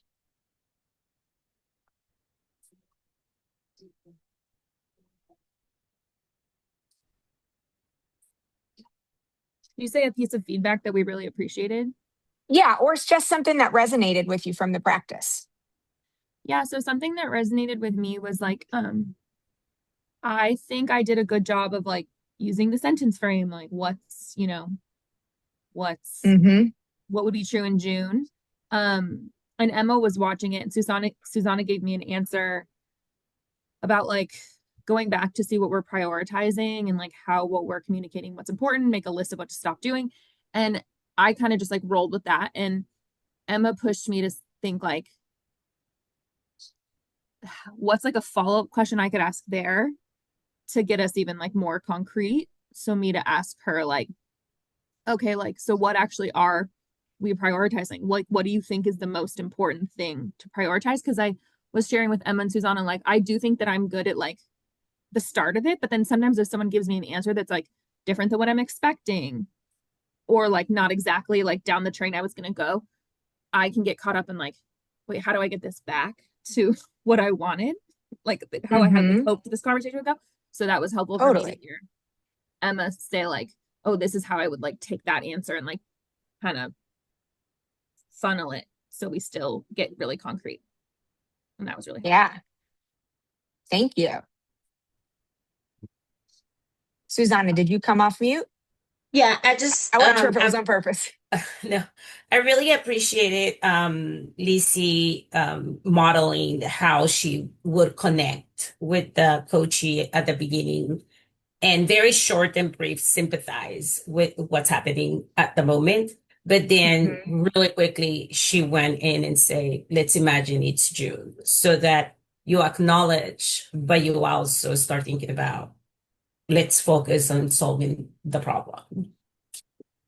Because I didn't do that myself. Yeah. But Kendra, I know you came off mute. Yeah, I think Ashley did a really good job of like, she didn't like, I mean, I think the question is like, what would you do differently? But like all throughout, like she kept like pushing me to think about like the ideal, whether it's like the ideal action step, the ideal like in June. So like there was like this theme through like I couldn't sit in like all the competing priorities because of like the guiding questions made me like constantly think about like the bright side of like if we were in June and even in my action steps as well.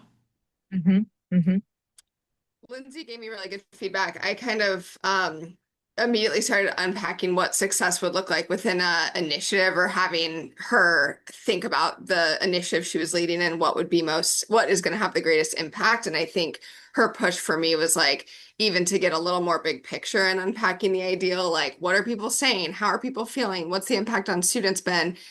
And I think that was just excellent feedback, because it gets more at I think it would have prevented me from getting into the details as quickly as we did. So thank you, Lindsay. Yeah. I was gonna say I wanted to land the plane so fast. I was just like, okay, great, next. So keep spiraling back to what's the ideal, so that we both have an understanding of what we're walking away with and it feels concrete. Yeah. Yeah.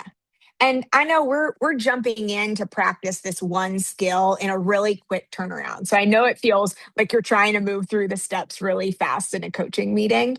And you're imagining, right? You've already established a relationship with this person. But I appreciated that the practice I saw, folks were really trying to both get concrete on the ideal, but also B, get all the way to helping someone think about the barriers.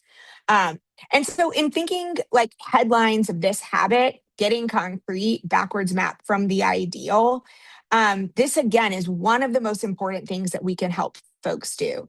Go to that future success state first, asking them, imagine that it's June. If June feels too far away for some folks, it's like, imagine it's a month from now and we're in a better place. Like, what is true and how did we get there?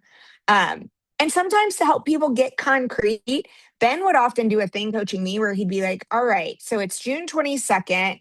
We're in the gym at the celebration. We've just had the results come out. People are like, they didn't think you were going to do it. And you did. And they're screaming and shouting. And I like walk up and I asked you in your ear, so like, I hate to distract you from the party, but like, what did y'all do to get here? It's like, okay, that is very specific and concrete. And I can't kind of abstractly imagine my way out. So sometimes it's shrinking the amount of time. Sometimes it's really putting folks in that future state and continually reorienting them back to that when they need it. So that is getting concrete backwards map from the ideal. That is habit 1. So we are going to actually pause because we are almost at that 1 p.m. mark and I want to get you to a lunch break.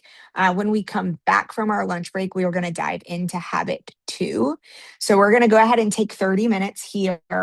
We will be back. Ashley, please let us know what mom's bringing for lunch.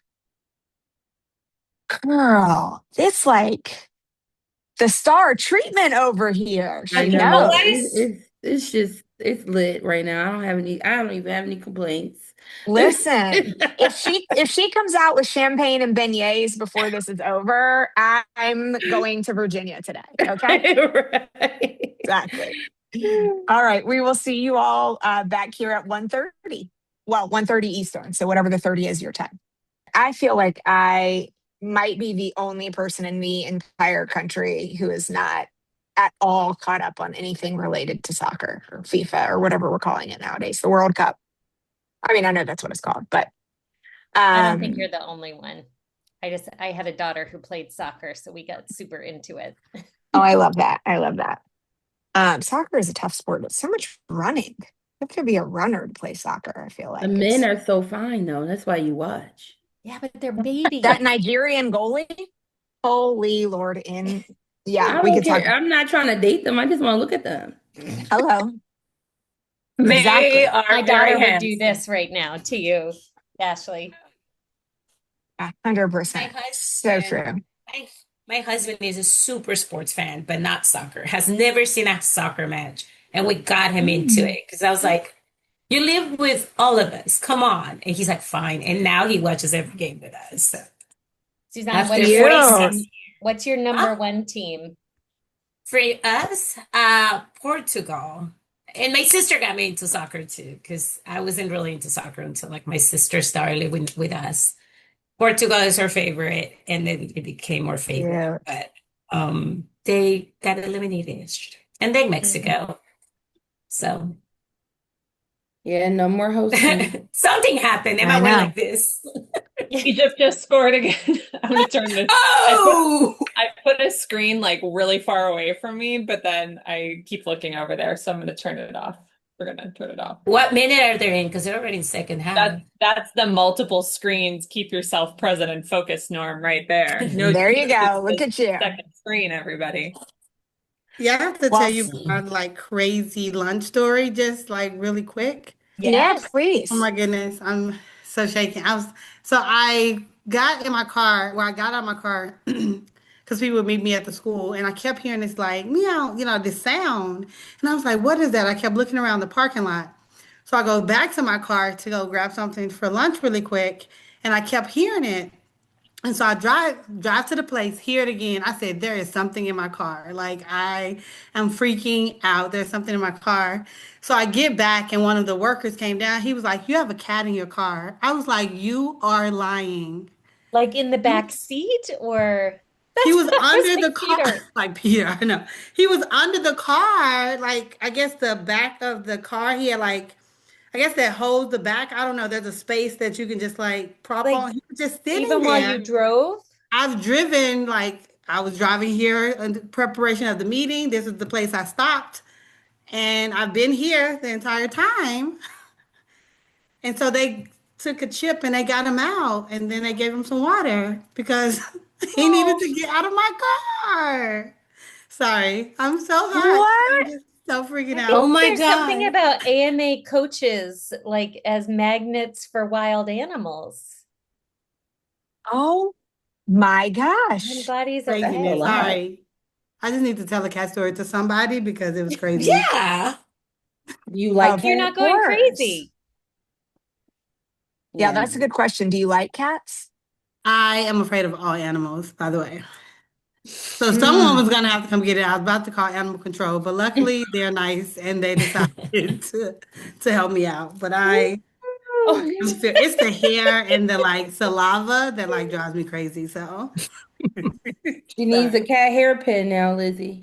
I was about to say, where is the cat hair clip? I'll work on it. Okay, thank you. I Oh can't my look at God, that that's little everything. cat picture. Oh my Lord. Yeah. Okay. So Lizzie, we're going to save time in the closing. We're coming back to your stray cat. Because I was just curious if Peter was in the car making the noise. He was like, y'all thought I was gone, but I'm back.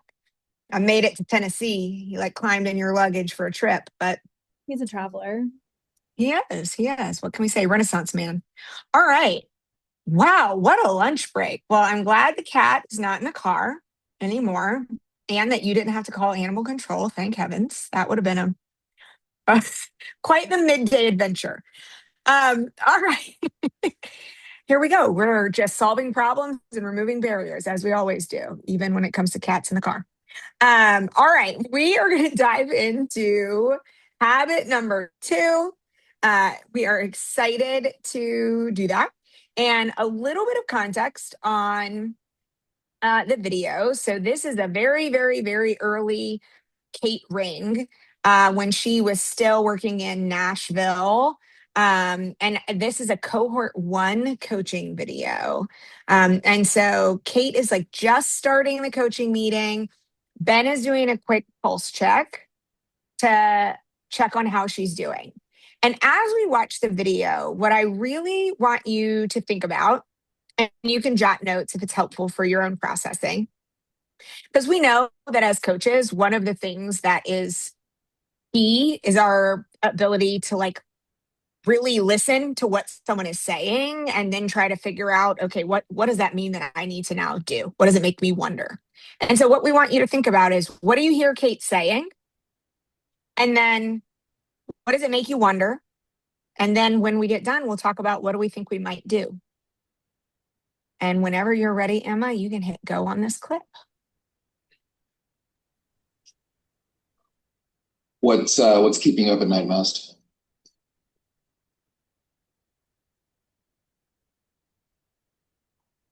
I don't know if it's like any one big thing so much as like, well, no, I really, I don't know, like our kids just really need consistency and like maximize instructional time. And I want to ensure that that's happening.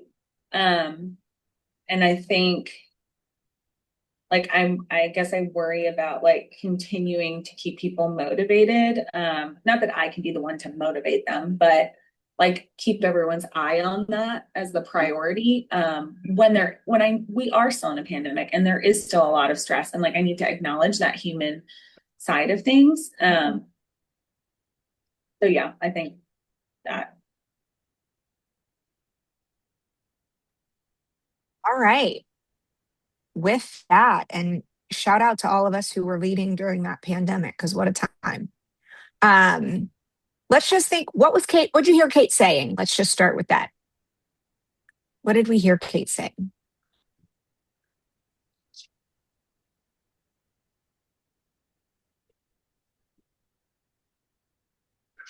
Then anybody can boldly unmute. I could start us off. Thanks. She mentions that she's just keeping everybody motivated. Like she's worried that she will not be able to keep them focused, and also trying to balance the moment with humanizing what's going on, but also keeping them focused on the goal. Mm-hmm. Mm-hmm. Yeah. Something I feel like we've all been there. So we're going to see what Ben does in a minute, but no, go ahead, Libby. I was going to say, what does that make you wonder? And if there's anything else you've heard, please add that. Yeah, I was just gonna say I felt like I heard her naming like this is what kids really need, and that like demands a lot of all of us, and but is like so critical to our mission and what we're doing. And also I've got to keep like the engine running and teachers and staff feeling like they have the energy and morale to do the difficult work in front of us. Mm-hmm. Mm-hmm. Yeah, absolutely.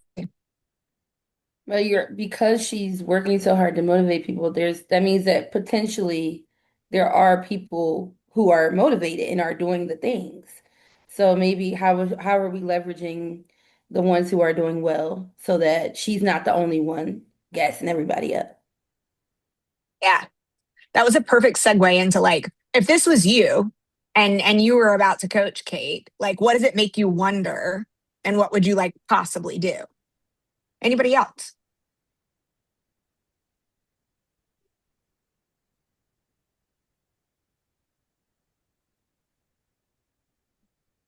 There's something too about like her gut of kids need consistency. These variables are challenging that I want to really affirm for her too. And I don't know yet exactly how I would do this, but like in our hardest moments, we still hold kid needs in front of all things. And so like, who's doing it? What would you do? Like, what is the group most need to hear? Something about like concrete and ideal and the intersection of like, that's the right gut move. And what would you do about it?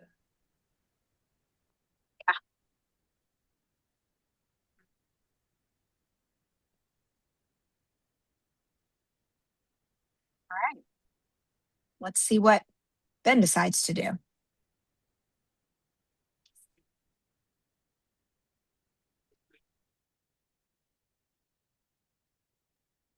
I don't hear him. No sound. Yeah, we can Yeah. hear him.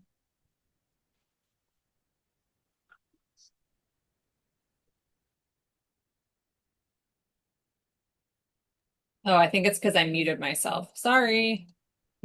That's why. Everything else is good.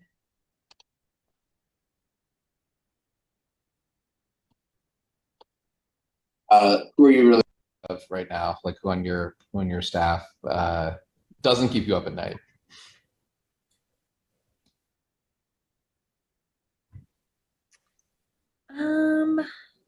Hey, Emma, I can think of a couple of Frozen, people right? who pause it for a second. I Reshare. feel like are doing that. Stop it for a second. Reshare your video because we can see like your It's computer the whole screen. video.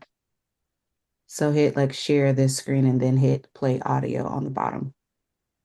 Sorry. It's okay. Thank you for doing this because I would be lost. Not,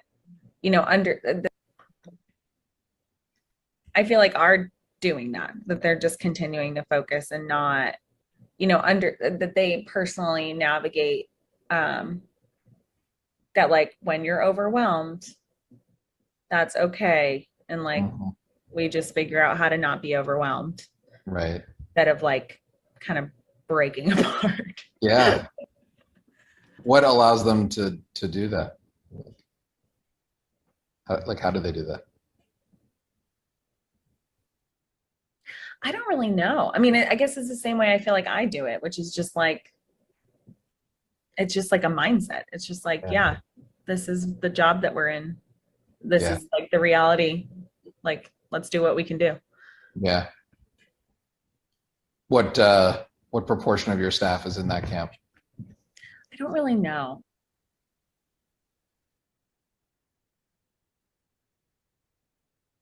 Not that you asked me to jump into problem solving mode on this, but the experience of looking at the folks who are compartmentalizing well and understanding what makes them tick is probably the most important thing to do. And to fight the temptation to spend all your time analyzing the people who are not in that group. Put that energy into analyzing the people that are, and talking about that. And not in a not in a way that demeans anybody, of course. Like literally, what are the mechanics of this? What is allowing them to do this that others could learn?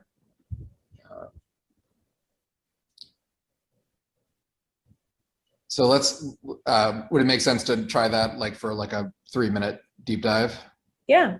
So who's one person who is a good sample of the folks who are keeping on and kind of lassoing momentum right now? I think Katie Lerg is one person who comes to mind. So she's a 5th grade math teacher. And the grade level chair for 5th grade. And what's different about her? Well, how does she show up differently? What made you choose her, for example? I think that she just doesn't wear her stress. I know she has a lot going on, but I know that because I know if you work in this building, you have a lot going on. But there's not, and I know that she works with some of our most challenging 5th grade classes. But anytime we talk, she comes with solutions to problems or suggestions for it. Or if she doesn't have one, it's well, here are some of the things that I've been thinking about, but I don't think they'll work. And so I'm not really sure what to do. So it's definitely a problem solving mentality. She also just honestly has never not that I'm aware of, broken down, which not that people can't do that, but even me yesterday when I had a stressful moment, it wasn't it's probably not fair for me to judge people's emotional responses, but I didn't start crying hysterically and somebody help me. Yeah. She's just even when she's stressed, it's I just don't know what to do. Right. What I would posit that for most people about whom we say that, it's not just that they're hiding it well. It's that they're actually doing something that makes them healthier in those moments. If you take that for granted for a second, what do you think that is for her?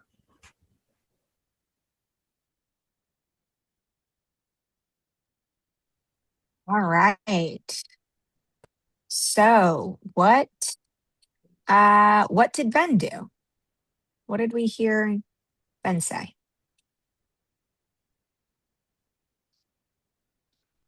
The coach in this video.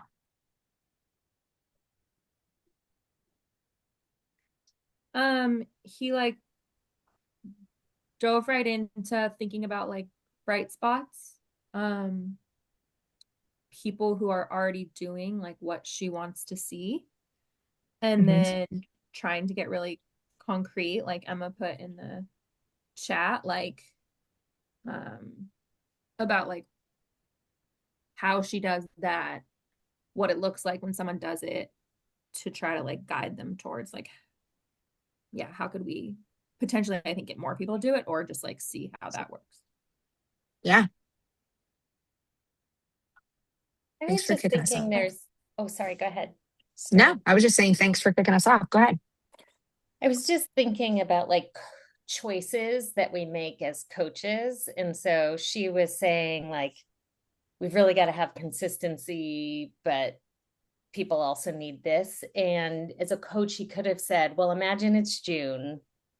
And so what I was thinking was what was the thought process that Ben had of why did he go to who's with you or the bright spots? What are those moments? And I don't think that there's a black and white, if this, go here.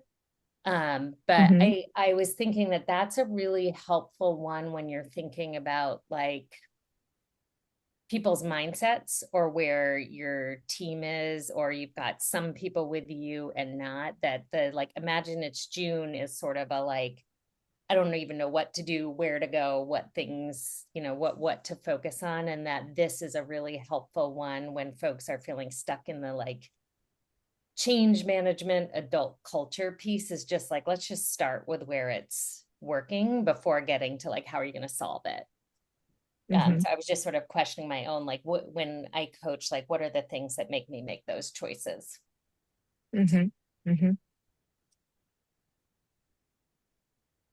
The word Totally. that comes to mind as he was speaking, as you were just talking, or as they were talking, like Kate does a really good job of like, not Kate, sorry, Ben does a really good job of like humanizing like the work. Like I felt at that point it was less about like the outcome and more about like let's center around like the people and like who they are. And I think that move to say, I felt it in Kate, knowing Kate, like I actually felt it in that like session. And so he needed to come down to just be like, you know what, let's think about the people in your building. Mhm. And kind of like adding that humanity to the work. And she was able to like reflect when I do. And then, here's some people. And so I think that push her to start like thinking about those people who do it well. Um, Mhm. but I love like even the like follow-up questions that Ben had. Would it, he asked for permission to like take a deep dive because of the moment. Then he Mhm. said, one person, and then he talked about like they're not hiding it. Like, what are they doing? When Mhm. something happens, like what are they doing in that moment? And so just Mhm. like those like clarifying questions, like forced her to bring it to the ideal even more deeply. Mhm. Yeah, Um, I was gonna say there were like 4 or 5 different moments where he like asked a question that helped her get more concrete. And I think the value of that is the more concrete we get, the more easily we can transfer that learning to new situations and make those behaviors and patterns replicable in a way that spreads the behaviors and things that we want to see or that are most productive and driving towards our goals and our mission. Mhm. Mhm. There's like a really cool thing that I appreciate about this clip that reminds me a lot of my own coaching from Jarrell. Um, but the bright spot, like he actually reveals to Kate just like the power in your own coaching of shifting towards thinking of bright spots and gets it so specific down to, I think the teacher's name was Katie, if I remember correctly. But like the first shift in bright spots were interrogating this question of like, who is everybody and like what proportion of your staff? Like I was thinking about this in my own coaching when I would go to Jarrell and I'd be like, well, here's everyone's thoughts right now on what everyone is saying. And he would just be like, who's everybody? Is it actually everybody? Or is it just the 3 people that you're like that first? And so that first Mhm. question of like, what proportion of your staff are doing the things most? You get to some number of that. And then immediately as a leader, you're like, oh, right. I'm hearing many things from 3 to 5 voices. What actually is like 75% of my staff is making this choice. Oh, that's a Mhm. shift in my mind. Now let's get really concrete about all the things we get to replicate. Is just a powerful one for my own Yeah, practice. totally.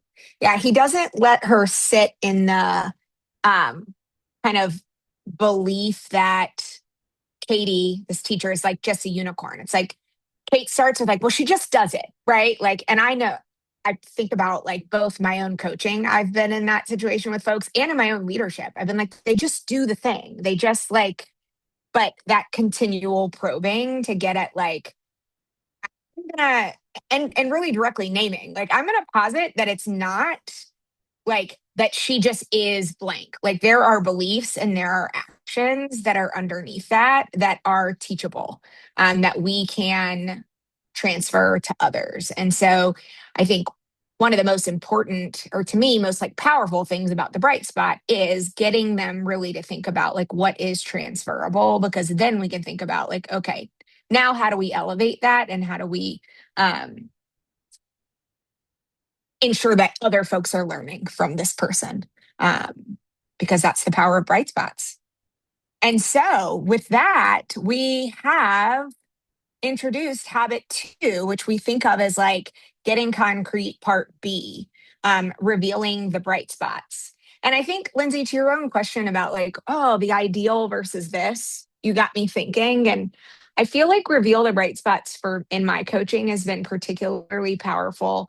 Yes, if folks are struggling with a change management or like adult culture scenario, but also in response to data, right? So like you've gotten the data from your most recent IA or your most recent whatever, and the data looks, right? We can come in feeling defeated, like it looks terrible and no one got it. And it's like, okay, where are there bright spots in the data and what can we then learn from those data points and people? And so when folks bring us, right, that dark spot or what feels like an unsolvable problem, it is important, like, yes, acknowledge that the situation is tough. We don't want to pivot to bright spots in a way that diminishes or takes away from the challenging situation that they're facing. And we don't want to admire the problem for too long. And so, like, once we understand the context and like validate that that's really hard, the fastest that we can pivot to helping them think, even if we're saying like, just humor me for a second. I get it. Is there a single person not doing that? Or like, is there can you think of a single person? But the faster we can get them to thinking about the bright spot and shifting out of the problem, the easier it is going to be to help us think about what are the moves that we can transfer to others and help her get really concrete there.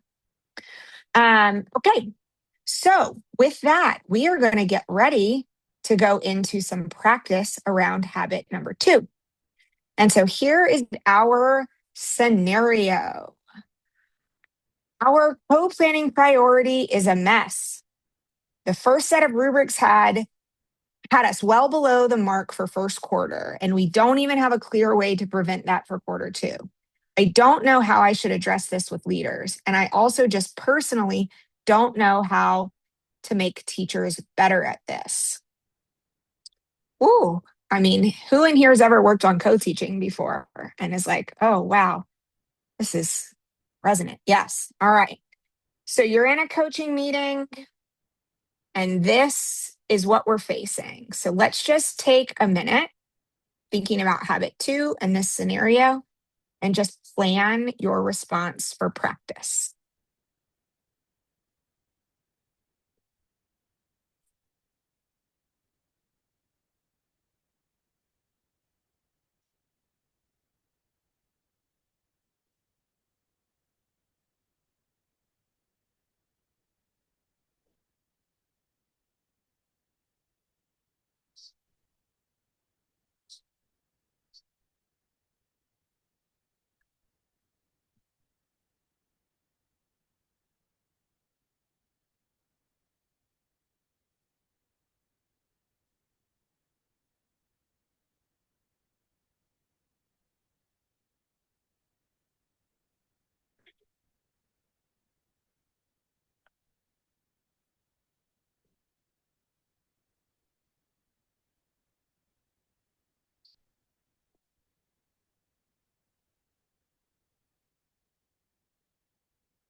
All right. So we are going to get ready to go into partnerships. We're going to extend the time a little bit because the last round felt a little tight. So we're going to put 10 minutes on for the breakout rooms. And our ideal would be 4 minutes of practice with a minute of feedback, and then 4 minutes of practice and a minute of feedback. So we'll shoot a little message on the message for you to say switch partners, but that'll be about the ideal that we're shooting for. So Twin, whenever you're ready, you can move us into partners. Well, welcome back. Welcome back. And Libby, you were in the middle of giving great feedback right as I zoomed out of there. So I hope that y'all got to finish that thought. would love to open up the floor just for what is resonating with you after that practice.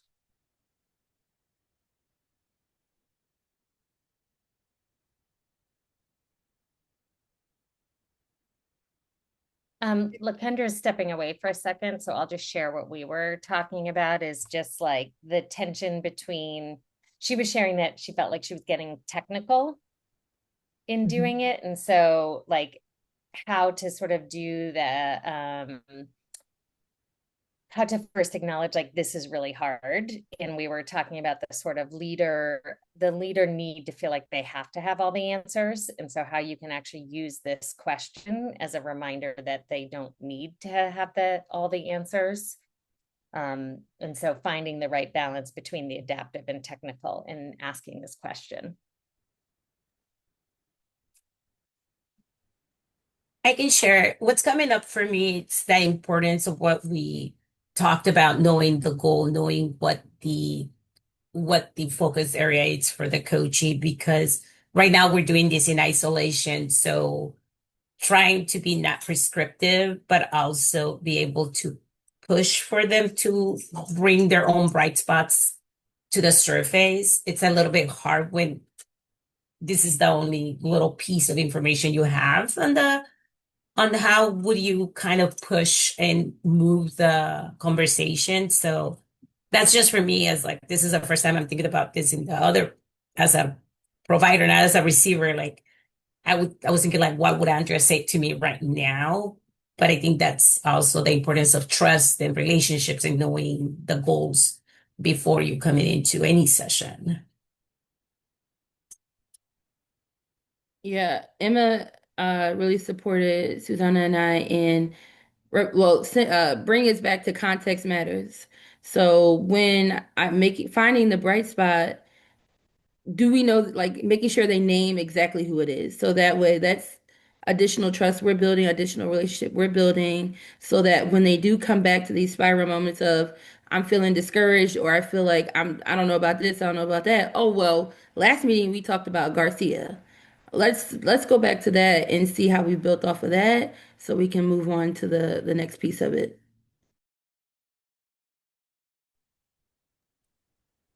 I was reminded too of like all the ways you can ask this question. So like imagine saying, like, did any of your co-teaching pairs hit the goal? And someone's like, no. It's like, okay, who got closest? And then it's like, it's like you can keep going. And then it's like, well, we had this. Okay, now what did that group do? Like, let's name those folks. It's like you can there's something to mine for in the bright spots that allows you to give something to hold on to. Because sometimes there aren't anybody who hits a goal, and that's okay too. Like you can say who was closest.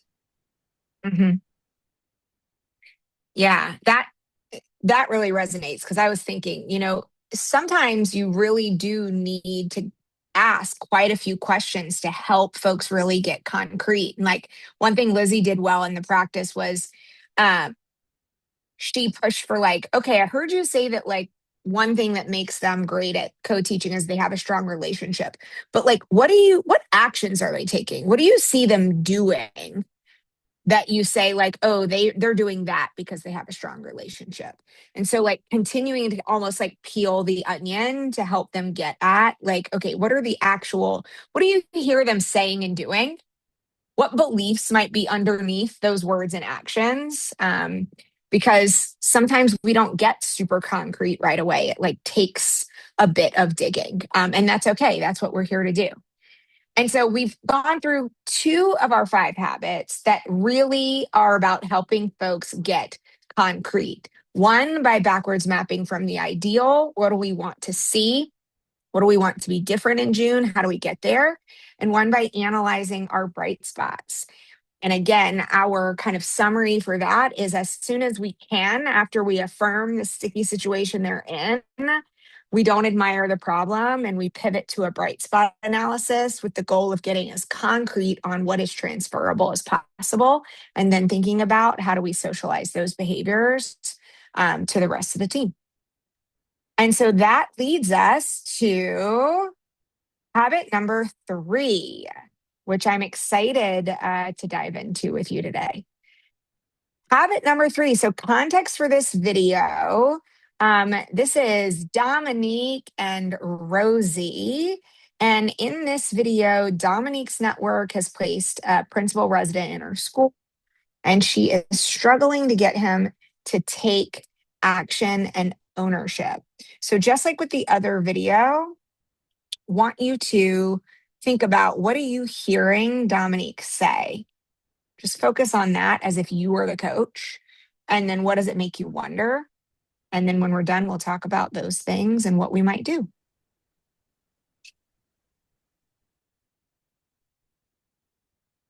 Yeah.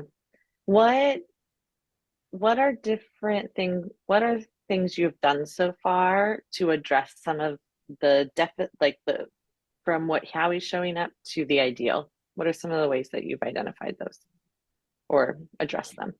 Last week I talked to him about like my own development and how I'm working on not taking everything onto my plate and really identifying people's strengths and figuring out like who can own what, or like saying like I'm really bad at like, if I ask like, hey, who can do this and nobody does it, I'll be like, I'll just do it. Right. Instead, I need to be like, hey, can you do blank? So I think I had that conversation with him last week in our check-in, and I said, this is an area of growth for me. And he's like, I've definitely seen you do that. And I said, yeah, like if nobody volunteers, like I make the assumption that either 1, you don't feel like you have the time, or 2, maybe you don't know how. So I just take it on. I go, and then I also gave him a sentence frame of like, if you ever feel, because he said he feels less than because he doesn't know where his spot is. I go, if you ever feel like you aren't doing what you're here to do, or like you need more, whatever it may be. I think I said, you don't feel free to ask me like, hey, is there anything I can take off your plate? Or go to Adam and say, is there anything like, and giving him the sentence frame. Cause I said, sometimes like I get in a habit of moving so quickly that I forget to say you can do it. Or it should be transparent. I think sometimes there's like a lack of trust. And an example is like, we sat in a meeting on Monday and I said, hey, can you do blank? And it took him the entire meeting to do it. And then he did it incorrectly. And then was just kind of like, and then we had to go back in and fix everything and then kind of do something. So I think that there's just that too, like a skill gap. Yeah. When this leader was placed at your school site, was there any direction that you were given of like, what is your role? What is their role? What is the timeline? Who checks in with them? Like, do you coach this person or do you just meet with them? Okay, so you do coach them. I do coach them. I don't manage them. So I did talk to the person that manages them yesterday, and I was like, hey, I really need them to start taking initiative. Like, this is the thing I need for them to do. So I did give that feedback, and they're supposed to meet with them next week, but I think they only check in with them once a month. So it's really on me. And I want to make sure they're set up for success for next year. And like, I really want them to be successful. I'm just having a hard time navigating that relationship. Absolutely. How is it different from the others? Hold on, both children just walked in. Give me a moment. Both of my children. Hold on. They're like really antsy. In real life, hello, we left that pause in there on purpose because this happens to us in some way. If it's not your own kids, it's a kid popping into your office. So what did you hear? Let's just start. What did we hear Dominique saying? And what did it make you think?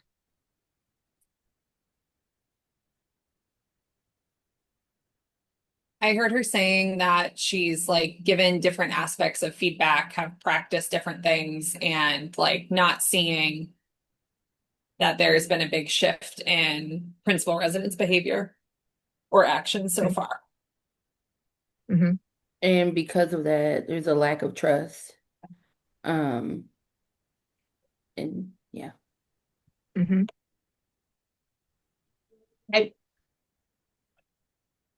For what she was saying, and like how the structure when the coach asked her like, are you the evaluator or the coach? And she's like, I coach, but I don't evaluate. And there's an underlying feeling of like this is not my coach, this is not my responsibility. And not owning that the growth of that leader in residence is also hers, since she is a coach to him, not an evaluator, but a coach at some level. So that's what I got from her, sharing that there's sometimes when she just does the things and feels like there's no trust there. And it's just easier for us to do it ourselves, right? Like, because we have all the time in the world. So, like, just that whole idea of like, if I trust someone else to do something I can do very quickly and probably not as effectively, but so just that mindset of like, it's just easier. Totally.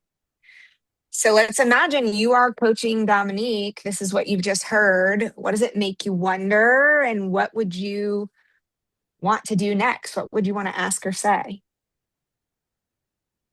And then we'll see what Rosie does. But before that, what would you do?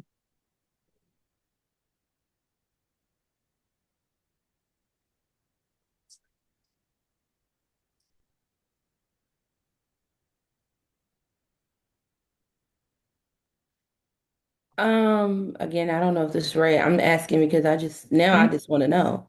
No, right. Yeah, exactly.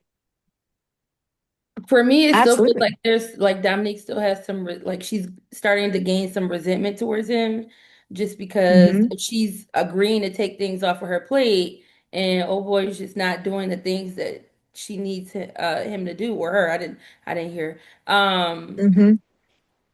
I'm curious, has she had a conversation with him with them, because you heard that she went to the coach, like the evaluator, but you didn't hear at any point if she had a conversation with the person yet to kind of acknowledge like, hey, here's what I'm noticing, here's where I need you to step up because X, Y, and Z. Because I told you that this is my goal and you're not helping me with it. Yeah, absolutely. I mean, this reminds me of lots of times I've been in coaching meetings where I'm like, I'm not quite yet sure what exactly the problem is here. It's like, I know we're talking about like the accountability and the lack of follow through, but then like, to your point, Ashley, it's like, but have you talked? I don't feel like I quite fully understand what we're dealing with yet and like what we're trying to solve for. So it's And like that more is part of context what is needed. yeah. I also transparently am like, man, if I was really trying to listen and get context and then I got distracted, I would really need to reset myself to come back into it. So I also think about like what I would do, and we'll see what Rosie does to like get my head back in the game. All right, well, let's see what she does. They literally just like surround me. It's really entertaining. Like, what do you in here? Okay. Yeah, tell me a little bit about like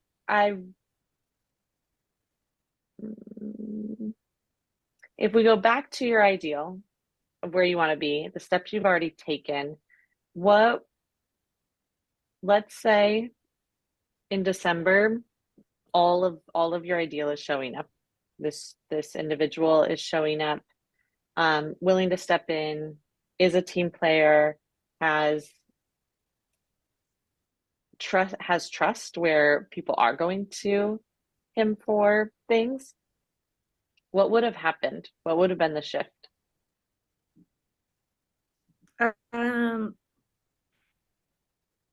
I think demonstrated ownership of like projects or initiatives that we have running in the school. I think opportunity to build relationships with people. Because I think there's like an inaccurate picture there. And I think there would be a lot of skill development in just like creation of what we expect our level of things that we push out to teachers to look like. Yeah. How explicit have you been with him? not very explicit because I feel like I'm not his manager. So like if it was me and I'm managing people, like if it's my direct report, I'm like, hey, like this is not good, not good enough. Like please make sure you do. And he's Yeah. also giving me the feedback that I'm really hard to read. And I was like, that's interesting. I've never gotten that feedback from people, but also probably because I've never been in this dynamic where I actually don't really manage you and I'm just trying to develop you. So Yeah. maybe to be more clear. So having a coach and manager who are separate is always an interesting dynamic. And being a person who runs an entire team who coaches APs but does not manage them, their principals do, you, through coaching, hold people accountable. Yeah. It doesn't mean that you're going to have like a disciplinary response to something. Yeah, their manager is, but you hold people accountable in your coaching. And possibly some of the hard to read is your hesitancy of like, I don't know if I should give you this feedback. And it's not necessarily right. And so he could be reading it that way of like, so are you developing me or are you hesitant to develop me? That's probably where it's coming from. All right. Yeah. One of Rosie's superpowers for sure is the ability to ask like that short, direct question that sometimes Rick really gets at it in the most like lovely way. So what did Rosie do? What did you hear Rosie ask in this situation? Straight up, did you talk to him? She was very direct. Even with the distractions around her, you could tell she's like, okay, pause. Let me just ask you this. Have you done the thing? And then like landed the plane with coaching is also accountability. So just kind of like bringing her back to the mindset of that as well. And what did she right before she asked that question? What did she do? Right before she was like, have you talked to him? Yeah, she went back to the ideal and then had her name like the three. I don't know if she said what are the three, but she was like, what would be the things that, they would be doing that would solve this problem essentially. And I mean, that was even helpful as a listener to, because they talked about a whole bunch of things, like getting more concrete with like, this is actually what success would look like to navigate this challenge. And then like, okay, have you been clear with him about where he's at and what success looks like, right? Yeah. She also used her own experience. Like she's like, I coach APs, but I'm not their manager. So I think there was like some level of sympathy, but also a direct way of telling her it can be done. And then she started asking all the different questions about name the three things that you want to see. Have you really talked to him? Totally. Go ahead, Lizzie. Well, like I know that habit 3 is like the mindset, like getting at mindsets. And when I was watching it, I was thinking kind of to Libby's point, like she started with the ideal and I was like, oh, this could be like the first habit or whatever. But and I think maybe my inclination would have been like I kept thinking like, okay, when's she gonna get to like the mindset? But I realized like she was trying to get to like her coachee's mindset, like more than the mindset of the problem, like the person they were discussing. And I think that was really helpful for me to see like when we're thinking about like the mindset, like really trying to figure out like why don't you feel like you have agency over this? Or like the mindset was like she didn't have agency, like she was not blah, blah, blah. But like it took a lot of really like good questions to get there. So, yeah, I liked that. Yeah. Lizzie, oh, go ahead. Oh, sorry. No, thank you, Lizzie, for uplifting the fact that they addressed the mindset of the leader who was supposed to be growing the other leader and did not focus on the leader who she was talking about. Because at this point, as a coach, you want your coachee to reflect on their own practice too. So I really thanks for lifting that she started focusing on her coachee. I think what's also really cool about this is I think if Rosie was in the room, she would also say, like, I didn't know that's where we were going to end up when I started asking those questions. Like, she's asking the questions because she's trying to build context. She's trying to understand more. She's trying to get to the bottom of this, and then realizes, oh, this is actually something around mindset and action of the coachee. It's now my job to like bring that to light. But she only got there, I think, because she asked all of those questions, which is a really powerful reminder. It wasn't like Rosie just knew that's where it was and you're like, watch her sequence this to unreal and mindset. It's like, no, I'm asking questions to get at what this actually is. Yeah, absolutely. I think there's so many things popping through my head right now. One, I think that we've named that's important to note is like, when in doubt, if you have gotten interrupted, if you've gotten lost in the sauce, if you're like, I'm not entirely sure the problem, pivoting toward the ideal and like rounding back in, okay, so what is the ideal? Like if we're talking in 3 weeks and things are better with this challenge, problem, person, thing, like what is true? Okay, and what are the things that we would need to do to get there? So that is always a good move if you are feeling kind of like stuck in the moment or need to like reground the conversation. And I think we see Rosie do that really well. And I think what's different about habit 3, mind for mindsets, what's different than the other habits is this is not like a tool that you pull out necessarily to address a specific challenge, like getting concrete. This is something we're always doing as AMA coaches because it is really key to adaptive coaching, right? We are not just coaching folks on technical solutions. It could be really easy to pivot to, okay, accountability problem with a resident principal equals this technical solution. Have you tried these 5 steps? Have you used this structure, right? You could pivot to that. But mining for mindsets is something that we always need to be reminding ourselves to be doing. And essentially it is kind of operating under the assumption that if I'm not really clear on what the problem is, or I'm not quite sure what we're trying to solve for, I need to keep asking questions and assume that there might be a belief or a mindset of either this leader or the team member that I need to uncover. And my job is to continue to kind of probe and ask questions until I get to what that is.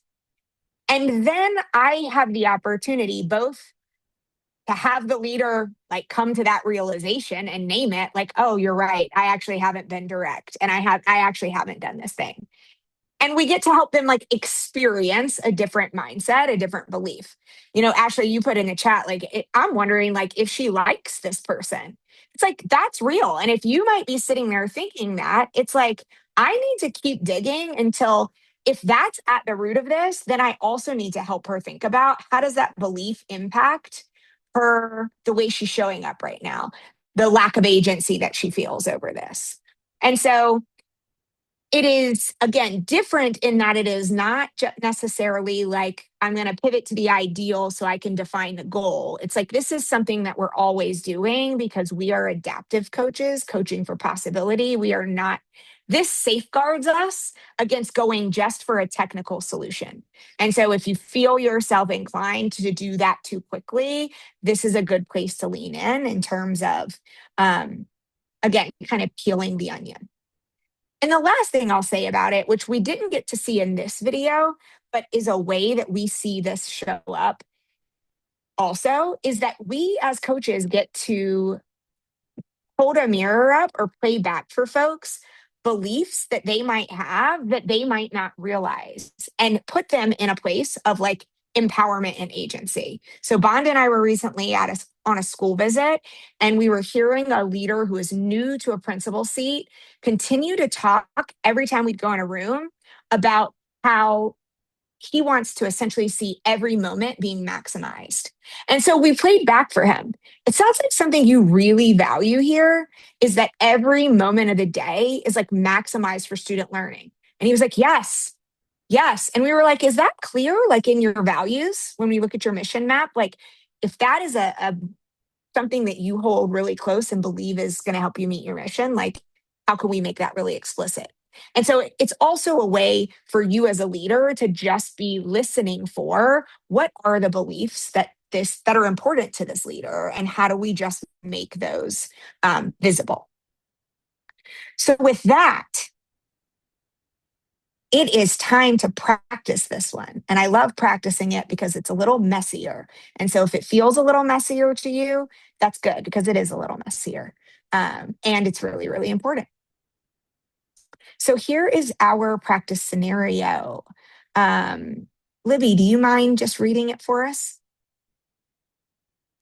Sure thing. Give me 1 second here. Okay. I feel hopeful that we'll meet our winter break win goal right now, but I know you're going to ask me, if it's February and I haven't, what was the obstacle? Truly, it's just time.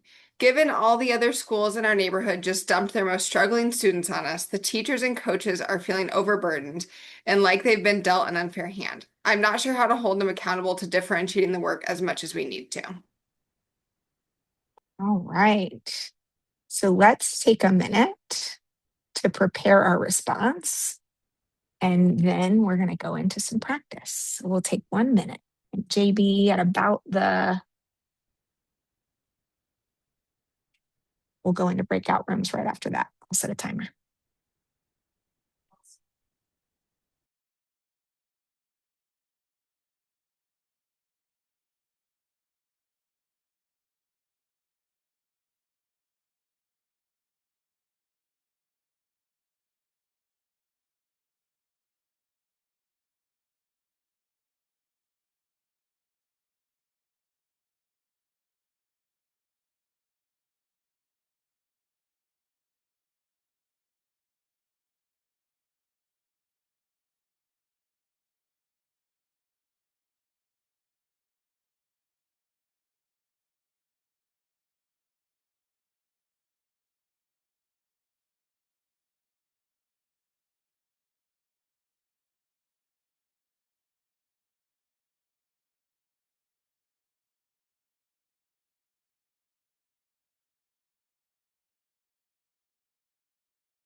All right, team. Let's get ready to mine for some mindsets. JB, whenever you're ready, you can shift us into breakouts.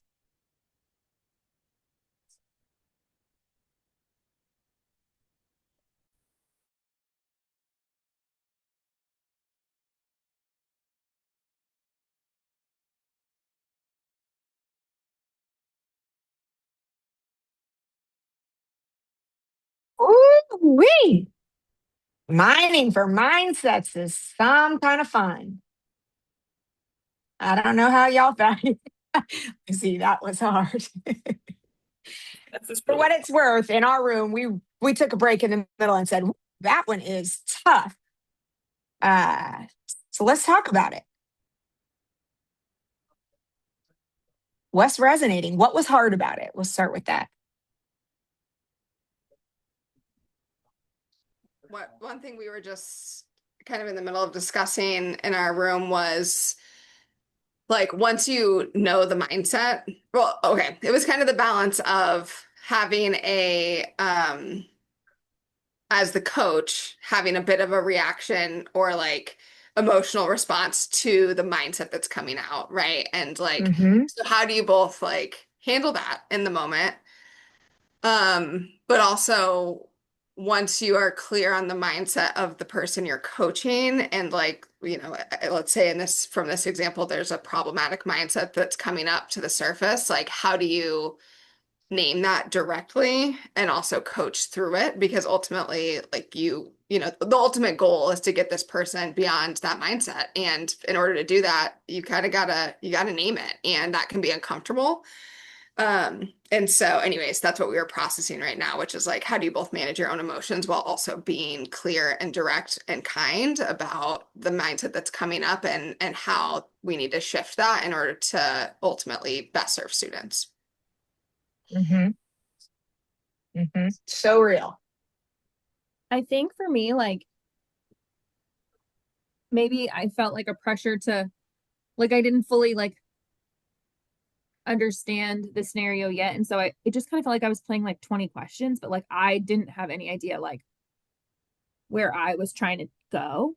Like I knew I wanted to ask for a mindset, but I didn't know if I was allowed to just like say like, what's your mindset here? And then like Emma kind of helped me through that. But I think it made me think about the importance of like sometimes giving myself like think time in a like not for like 5 minutes, you know, but just like yeah, because I do think like I kept asking questions, but I don't know that the questions were like ever going to get us anywhere.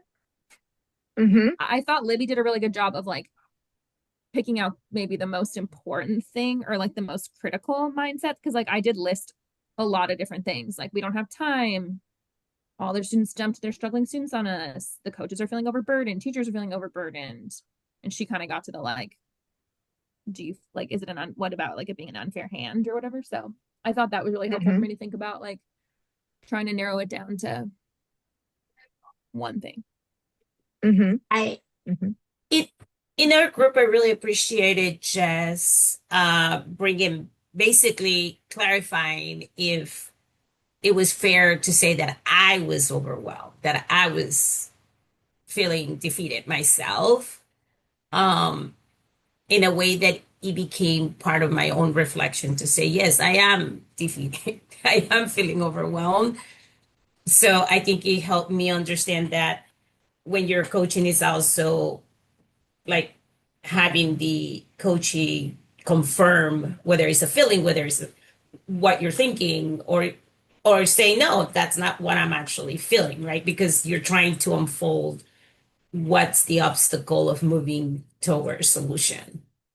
So thank you for that. Yeah, absolutely. Look, Kendra, I see something in your eyes. Were you about to unmute? I was trying to dismiss this cat. I'm not dismiss it. That sounds really bad, but Get that cat out of it's here. actually in the office behind me now, which is a whole nother conversation. So I'm just gonna like name that. In a carrier with food and water from one of my staff members who decided to like go and get it because the cat went back under my car because I don't know, but here we are. That's not my cat. We're gonna take to the vet. We're gonna figure it out because not my calling. Anyway, back to Lindsay, great coaching. I think one thing that she had me start with like the last sentence, and so like narrowing in and like this is actually my issue, like a lot of the other things. So I like started, it's like she restated the issue or she had me restate it, and then she acknowledged like I love how like you already thought about I would have said if we were to go back to February because like that's how we think, all those things. And but then she went into like, do you have like I wonder what values will push you to think about like serving these students? Like she had me say my mission. And so I chose some values and then she like asked the question about like how would that, so resilience is one of our values that I chose, and she said how would they help or hurt, right? And so like really like going through like even our values that I feel like ground us, like how can you throw in our values in this moment help or hurt the situation? But then I think ultimately ending like how do I motivate the team with like we are those people, these are the values, and we have done like thinking about a time we have done something hard before as a team, and so like grounding them in that like statement just seemed like the right like step. So I love the like processing that grounded us in the work that we already had planned for. Yeah. And like the beauty and the thing that's challenging about this is like there is no one right way or one right approach to this scenario or to any time that it's going to come up. And I think the thing that I would keep in mind with this is like we know when we initially read the scenario, like I know all of us kind of were like, oh, even the way she's saying this is like maybe feeling a little like to me. And so our goal is to ask the questions, yes, that are going to help us get to that, and to think about like, what is the underlying belief? Like, it is clear that this leader feels kind of the same way her teachers and her staff do. But I don't want to say, by the way, you sound like super negative, and that's probably not helping you solve the problem, right? Because even though that might be what I'm thinking, that's certainly not going to open up a dialogue or help the person be reflective. And so it's like, what can I ask that helps them share that underlying belief that, like, I indeed too am doubting if this is possible. I indeed too am feeling the way that the teachers are feeling. And once you can get a person to a place that they can say that, then you've got something to work from. Then it could be, let's go to the mission and the values and let's think about grounding ourselves in those. It could be, Elena Aguilar's work does a great job of asking folks like, I hear that, and that is real. Like, let's take a minute and think, like, what is the impact of that belief?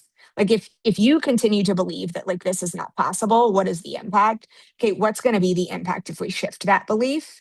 And so helping them see, like, if I feel this way, then clearly that is impacting the way that I'm showing up. And that realization alone is more important in Mining for Mindsets than whatever the technical move next is of like, let's reground our staff in this, or let's do that.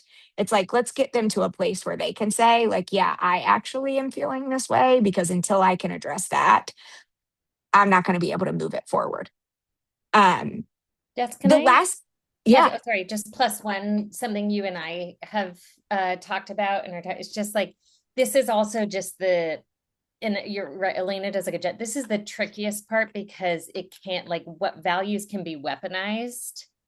The mission can be weaponized, like, oh, you're just not resilient. That's what, like, so I really appreciate you uplifting that, because I think that is the hardest place, especially when we teach mission map, that you can just go to, well, our values are this, and you're not demonstrating this value, and this is what we do, and they can sort of in turn be weaponized. So I wanted to plus one that name, like, that is what makes this one hard, is it feels more personal, or more just harder than the technical piece. But I think you're absolutely right. It's like, by getting them to even be like, yeah, I feel that way, you've then created the safety to work on it, versus just jumping right in and being like, I want to impact the mindset, because that's really troublesome, what you just said. Yeah. I want to pause you on your language here, because then people are like, which, like, and to be clear, in your own school, your own system, with your own team, there are ways that you are going to like have conversations and directly address things with people. And in our moment here as AMA coaches, this for us is not about like weaponizing a value, or like, I need to have a diff con with you about the way you just said that. It's about getting them to be able to see and reflect on the mindset or the belief that they're carrying, and then allowing them to experience a different mindset or belief. Like, let's like imagine for a moment, what would it take if we meet in 2 weeks and you are feeling less overwhelmed? You are feeling more about what's possible. You are feeling like you can live the value of resilience. Like, what would it take for us to be in a different place in 2 weeks? Then you can get them thinking in a different mindset for themselves about what it's going to take to move it forward. So this is one we'll keep diving into all year long. But again, it is an important one, because it is what helps us stay out of just adaptive coaching, and to really ensure that we're constantly listening for, is there a belief that I need to uncover here? How can I get the leader to see that and reflect on it?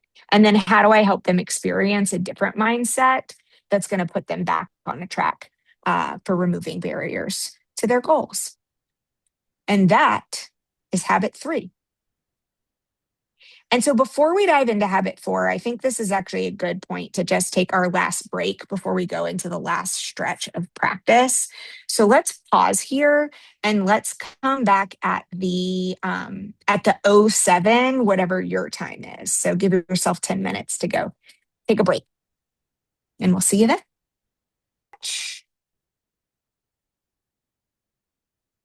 And we're excited to dive right on into habit number 4. right. We'll give everybody another 30 seconds.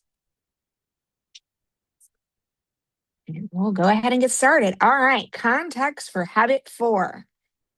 Natalie. Natalie works with the network team. She really values her principals being engaged in the data because she believes they have a great deal of expertise about the experience on the ground.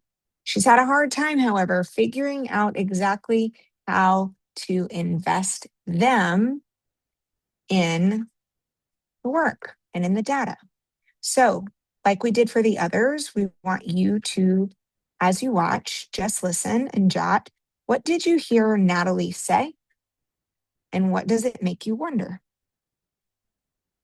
And Emma's going to hit go whenever she's ready. Closer to the work. So I think they have better knowledge of what they need and think would move the needle. I think they also know what they're already doing at schools and where there might still be like gaps that we could fill in instead of like tripling up in one area and forgetting about another. And then just like investment, which is an ongoing thing. I think we're in a way better place than we were even a few months ago with like people being invested and excited about our supports, which is a win. But it's still, yeah, it's definitely still not there across the board. Yeah. All right. What did we hear Natalie say? And what does it make us think?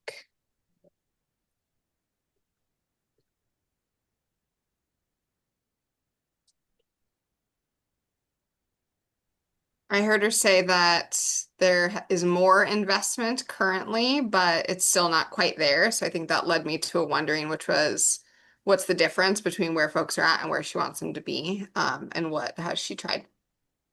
Mm-hmm. Yeah. What else did we hear?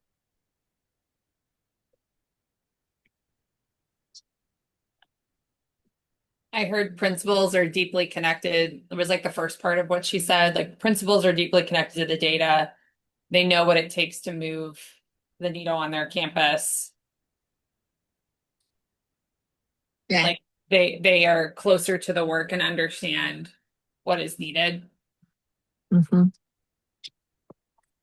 Yeah, she definitely conveyed a lot of confidence in the people that are driving the work on the ground with kids. Absolutely. Based on what we heard, what would you do next?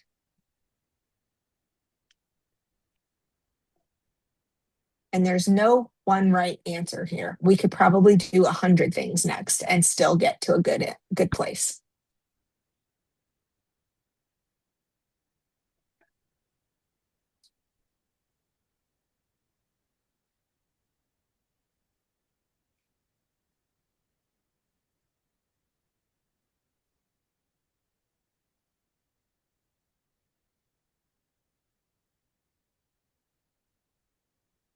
Mm-hmm. Totally. Oops, excuse me, loud dog, if you can hear her. I think the like thing I'm hearing from Natalie is the principles are very clear. We as a network team have the exact same goals. There still is not a ton of trust between principals and our team. Like it's getting better, but it's not there yet. So part of me wants to go back to the ideal question of like, you know, your school team partnered with the network team or celebrating a win in June. How did they work together? Like, let's think about that.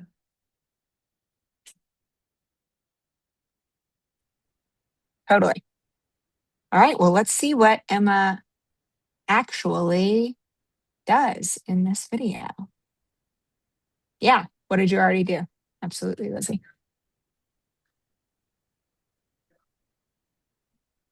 Yeah. Totally agree with that. It's like they're super close to the work. I think what I've learned what our school leaders often need is just clarity on what time we can give them, because then they're able to put the pieces together. Because sometimes schools are trying to figure out, we don't know exactly what we can ask for from you. And if you were to say, like, I could put a network, I have no idea if this is possible, but like if you could say, I could put a network teammate on your campus 4 days a week for half a day. every day. How would you want to best use them? Or if you could say like, I can put a leader there for a full day once a week, or they can be there for the first hour of school every day or first period. But that's really helpful because then a school leader can start to say like, oh, if you can be there consistently, then like I could give you somebody to coach, or could you spend time at our coaching meeting? Or if you were just to say like, we can give you 10 hours a week, then they know how to do those. They start to say like, okay, so I could really ask for something here versus just like the being on campus and supporting. Yep. Yeah, because I think right now it's like they know that the time they can like count on, right? It's on everyone's calendars. I do think we have capacity to lean in more in a lot of places. Yes. Okay. Do you typically have that conversation, I assume, directly with the principal? Yeah. Okay. And usually it's when like discussing data, and sometimes it's at our school leader offsites that are happening when you can talk to everybody so they can all hear the different needs of what's coming from schools. And sometimes it's one-on-one. Okay. Stop sharing so I can find our document. Yeah, do you want to take a second to jot your notes on next steps?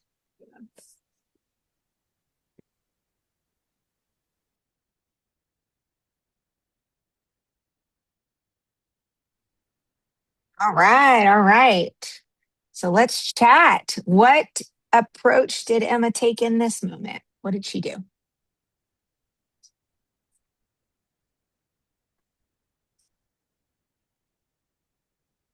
I feel like the GOAT gave some like potential next steps, like so that she wasn't going to get stuck, but could visualize the path for success to kind of create more investment.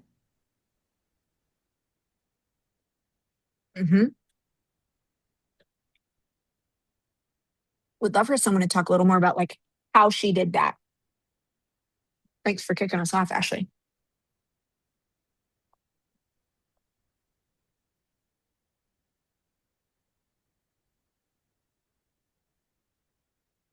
I appreciated Emma as basically naming that she needed to hear from the principals what they needed, that there were multiple ways to support and engage for bigger investment. But I believe she led with saying, ask them what they need, because sometimes we give them something that they don't want, don't need, or don't think will benefit them. So I think that kind of question, and also following up with ideas like 10 weeks, we will bring them every morning. Like it gets you thinking about the possibility and what's possible. I didn't get to hear the original, but when I just saw what did the coach say, I think describing the path, like Emma started with like clarity on the time needed we can get there. So like starting there, it kind of like got her into saying like we don't know like what we can ask. I can put a network team member there. So that kind of like got it a plan where we talk about what time do we actually have. So the question that was asked kind of like helped her start to like think through what are some like key action steps that she could do to bring everyone on board to help support the schools. Yeah. And she grounded it in her own experience. It's like when I've faced this before, like one thing I know our principals need is to hear about like what kind of time that we can give them. And so rather than just saying, here's like a way you could do it, it's like grounded that in a story from a real experience from her work. And why would that be more effective, or what we would go to rather than just creating a list of suggestions? Like what makes the story more powerful?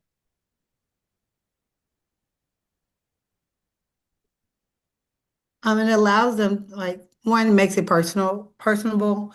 Like they're like, oh yeah, I forgot you was a leader too. You just asked me all the questions, but like you actually have lived this.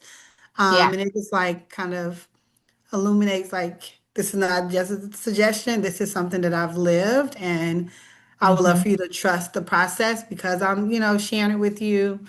So it just brings that coaching relationship closer, but it also allows for that person to start like you could see it unfolding as she was saying, like, this is what we've done, and this is like I've used our network team kind of thing. And so the like wheel started to turn for the Natalie during that time. Yeah, absolutely. So like the idea is more credible because it's coming with like a proof point. It's like, here's a way that I've done this. And what might you take away? How does that sound? It gets you in a position where you can also ask your coachee, like, why do you think I told you that story? Or what from that story feels like it might be helpful in the situation that you're facing. Um, and so it also helps transfer ownership because then the coachee can decide to act rather than just like, oh, okay, that's like a good suggestion. And at the end, I saw Emma's like, okay, and what's the like to-do list? Like you want to go ahead and write down your next steps of how you want to move on this. Um, and so we call habit 4 stories beat suggestions. And so the way we like to think about this habit is essentially like when you feel the urge to just say like here's what you could do, here's a list of things you could do, tell a story instead, either about something that you've done in your own work or something that you've seen somebody else do, right? This is also the power of the success stories that we have from leaders in previous cohorts. It's like we have lots of proof points that we can look to that can say like, oh, actually another leader I coached was facing a similar challenge, and here's how she handled it, or he. And so think about stories anytime that you are having the inclination or the urge to just give them a list of suggestions. And again, it's helpful to follow up with a question that's like, why do you think I told you that story? Or what if that feels resonant with you? And what do you feel like you might want to do differently? It again puts them in a seat of action and ownership where they can tell you what's resonating from the story. This is like Jamie Gooder's coaching superpower. I feel like Gooder is really habit 4 all the way, does a great job with stories, beat suggestions. And so we're going to get to practice this one next. Let me get back over to my Nearpod here. All right. Practice scenario. We are down to our second to last one. So my staff is basically split right now. Most of them are doing the right thing and trying to do everything right. But there's definitely a sizable minority of people who are just constantly missing baseline professionalism expectations. They're not inputting 3 grades a week as required. They're not showing up to morning meeting on time. They're not submitting lesson plans. It's just like, come on, this is your job. And it's definitely spreading to the point where there's a vocal too cool for school click. The worst part is that the people who are doing the right thing are constantly feeling chided because they're the only ones who show up to morning meeting on time to hear my messaging. Ooh, the way I've stood at the doorway of morning meeting before, like, let's go. Anyhow, this is not about me. Let's take a minute. This is the scenario your leader has just brought to you. Take a minute to plan your response, and then we will go into some breakout rooms. And your minute starts now.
All right. So JB, whenever you are ready, you can split us up into practice rooms. Again, you'll have 4 minutes to practice, a minute for feedback, and then we'll swap. So we'll have 10 minutes total.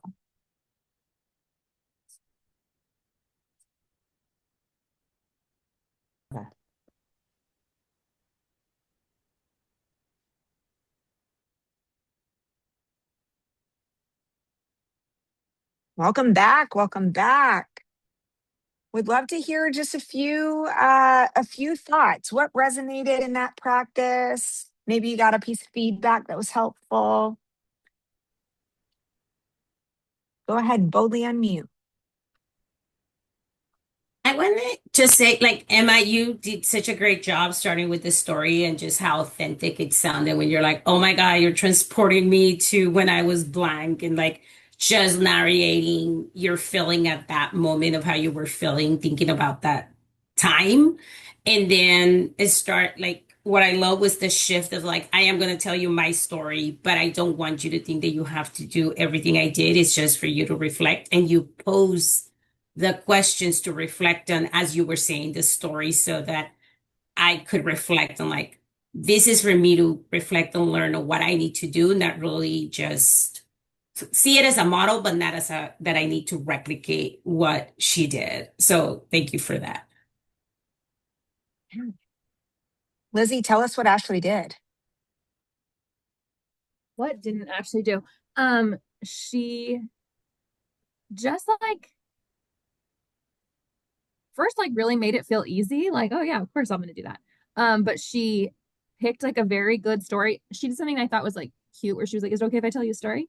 And she just told like a short, concise, like specific story that essentially highlighted like the most important things. And then afterwards said like, what did you like? I don't remember the phrase, but like, what did you get from that? Essentially, like, what do you think you need to do?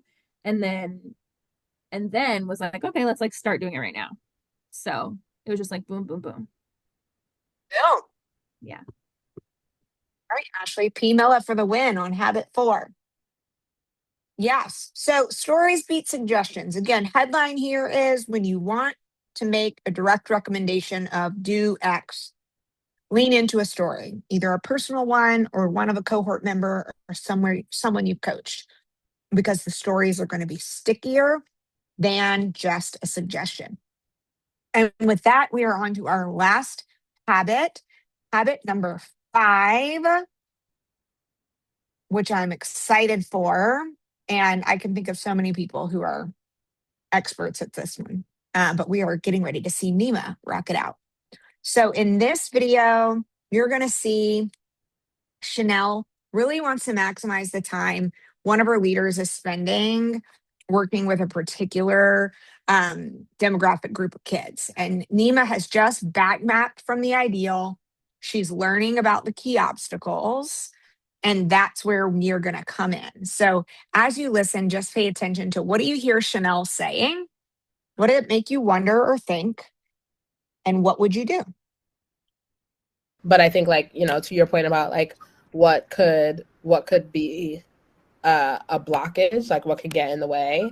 We are a small team, and the minute like we're still in COVID season, our kids are right. The triple threat is like a real deal at my school. Like our attendance is not great. I've had kids in the hospital, and so you know, like we have staff members who are out, and then there's situations where like we all have had to cover. I've had to cover a class, and so if it came, unfortunately, you know, I hope, again, knock on wood, but if it came down to that needing to be the case, like that's where I can see like we won't be able to do the things that I have in my mind to do.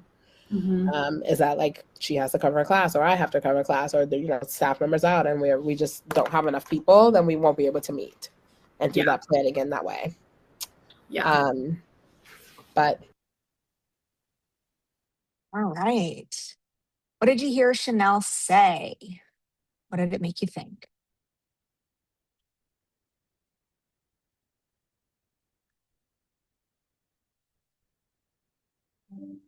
It was a hard season. and hard, not was, it's a hard time for the team, and there's so many things that are, how is this, for lack of a better word, stacked against us. Attendance, staff members are out, kids are, people in hospital, they're all having to like cover and support each other and teach children. And so this is kind of one of those, what do I do? But they're just like layer upon layers. Mm-hmm. I think I Lots of heard barriers. Go ahead, Emma.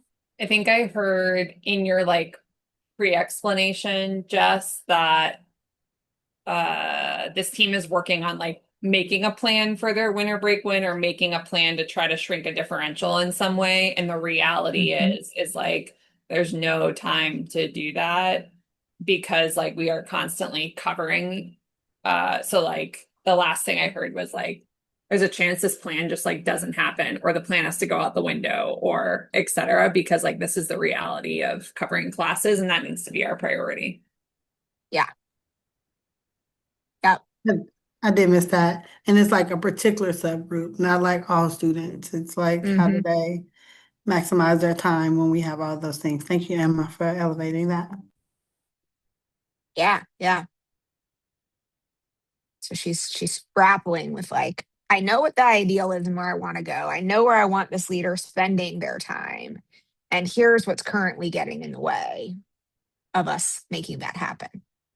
So what would you do in that moment? You've got the ideal mapped out. You're now understanding the barriers. What's the next move? And there could be a lot of them.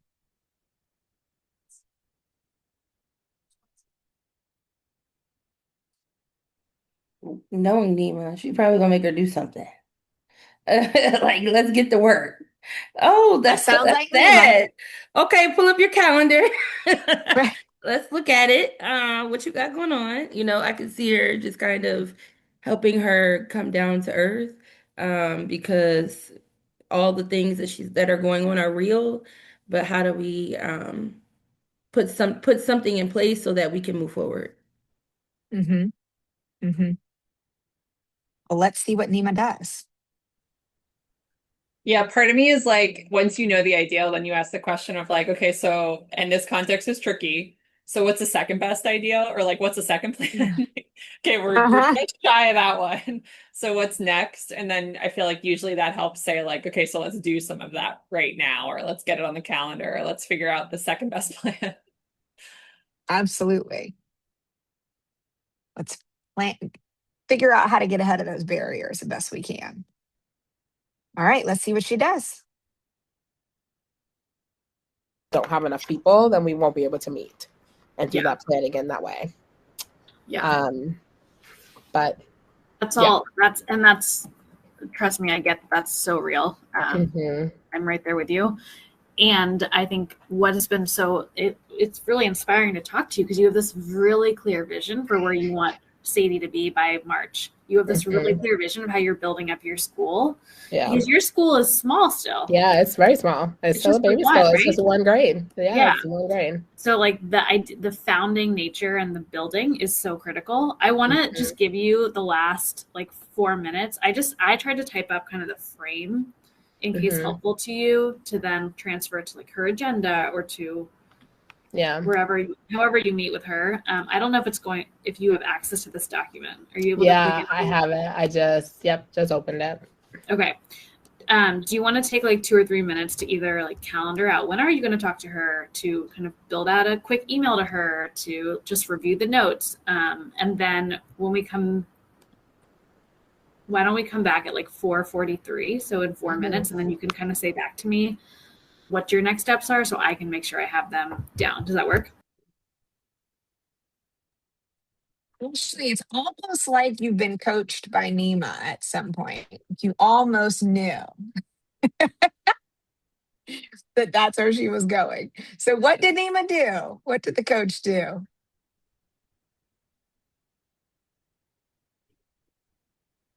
That Ashley so greatly predicted. I was gonna say she gave her time to put it into play. If everything else you don't have time in, well, you got time right here, right now.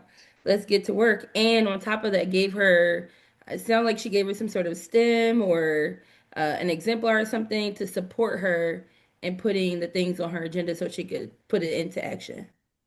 Yep. Absolutely. And that leads us to, I mean, you summed it up quite nicely, Ashley.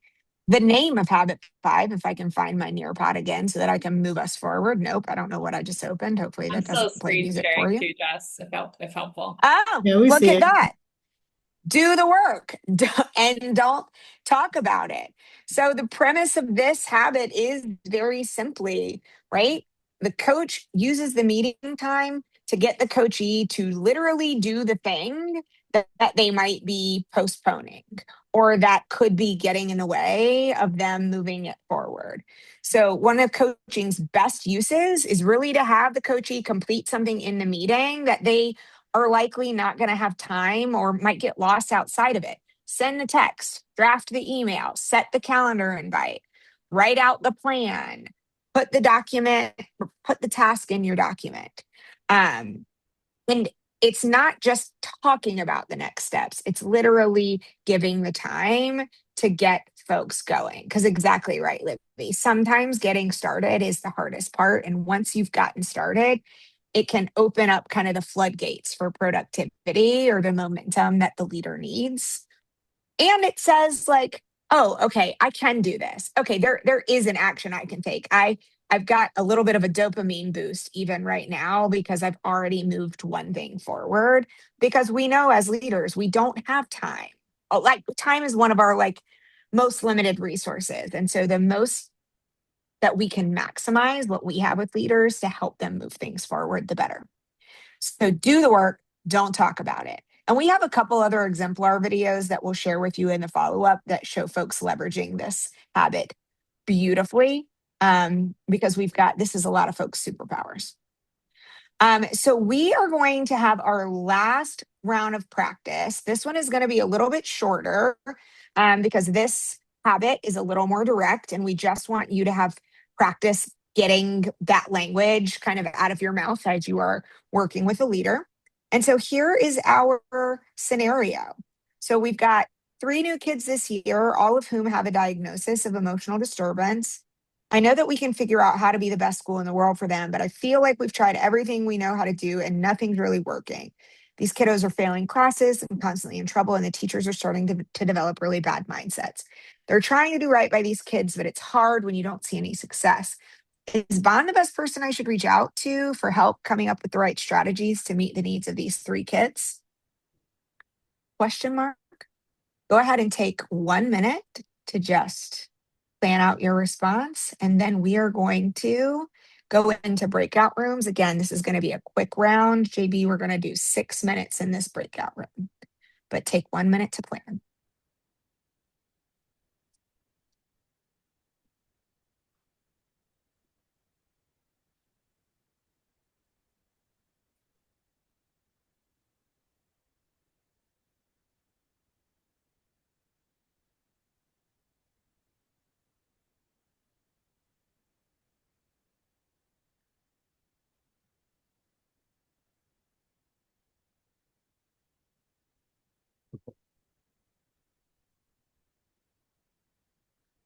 All right, JB, whenever you're ready, you can swoop us into our last practice groups. We've got 6 minutes.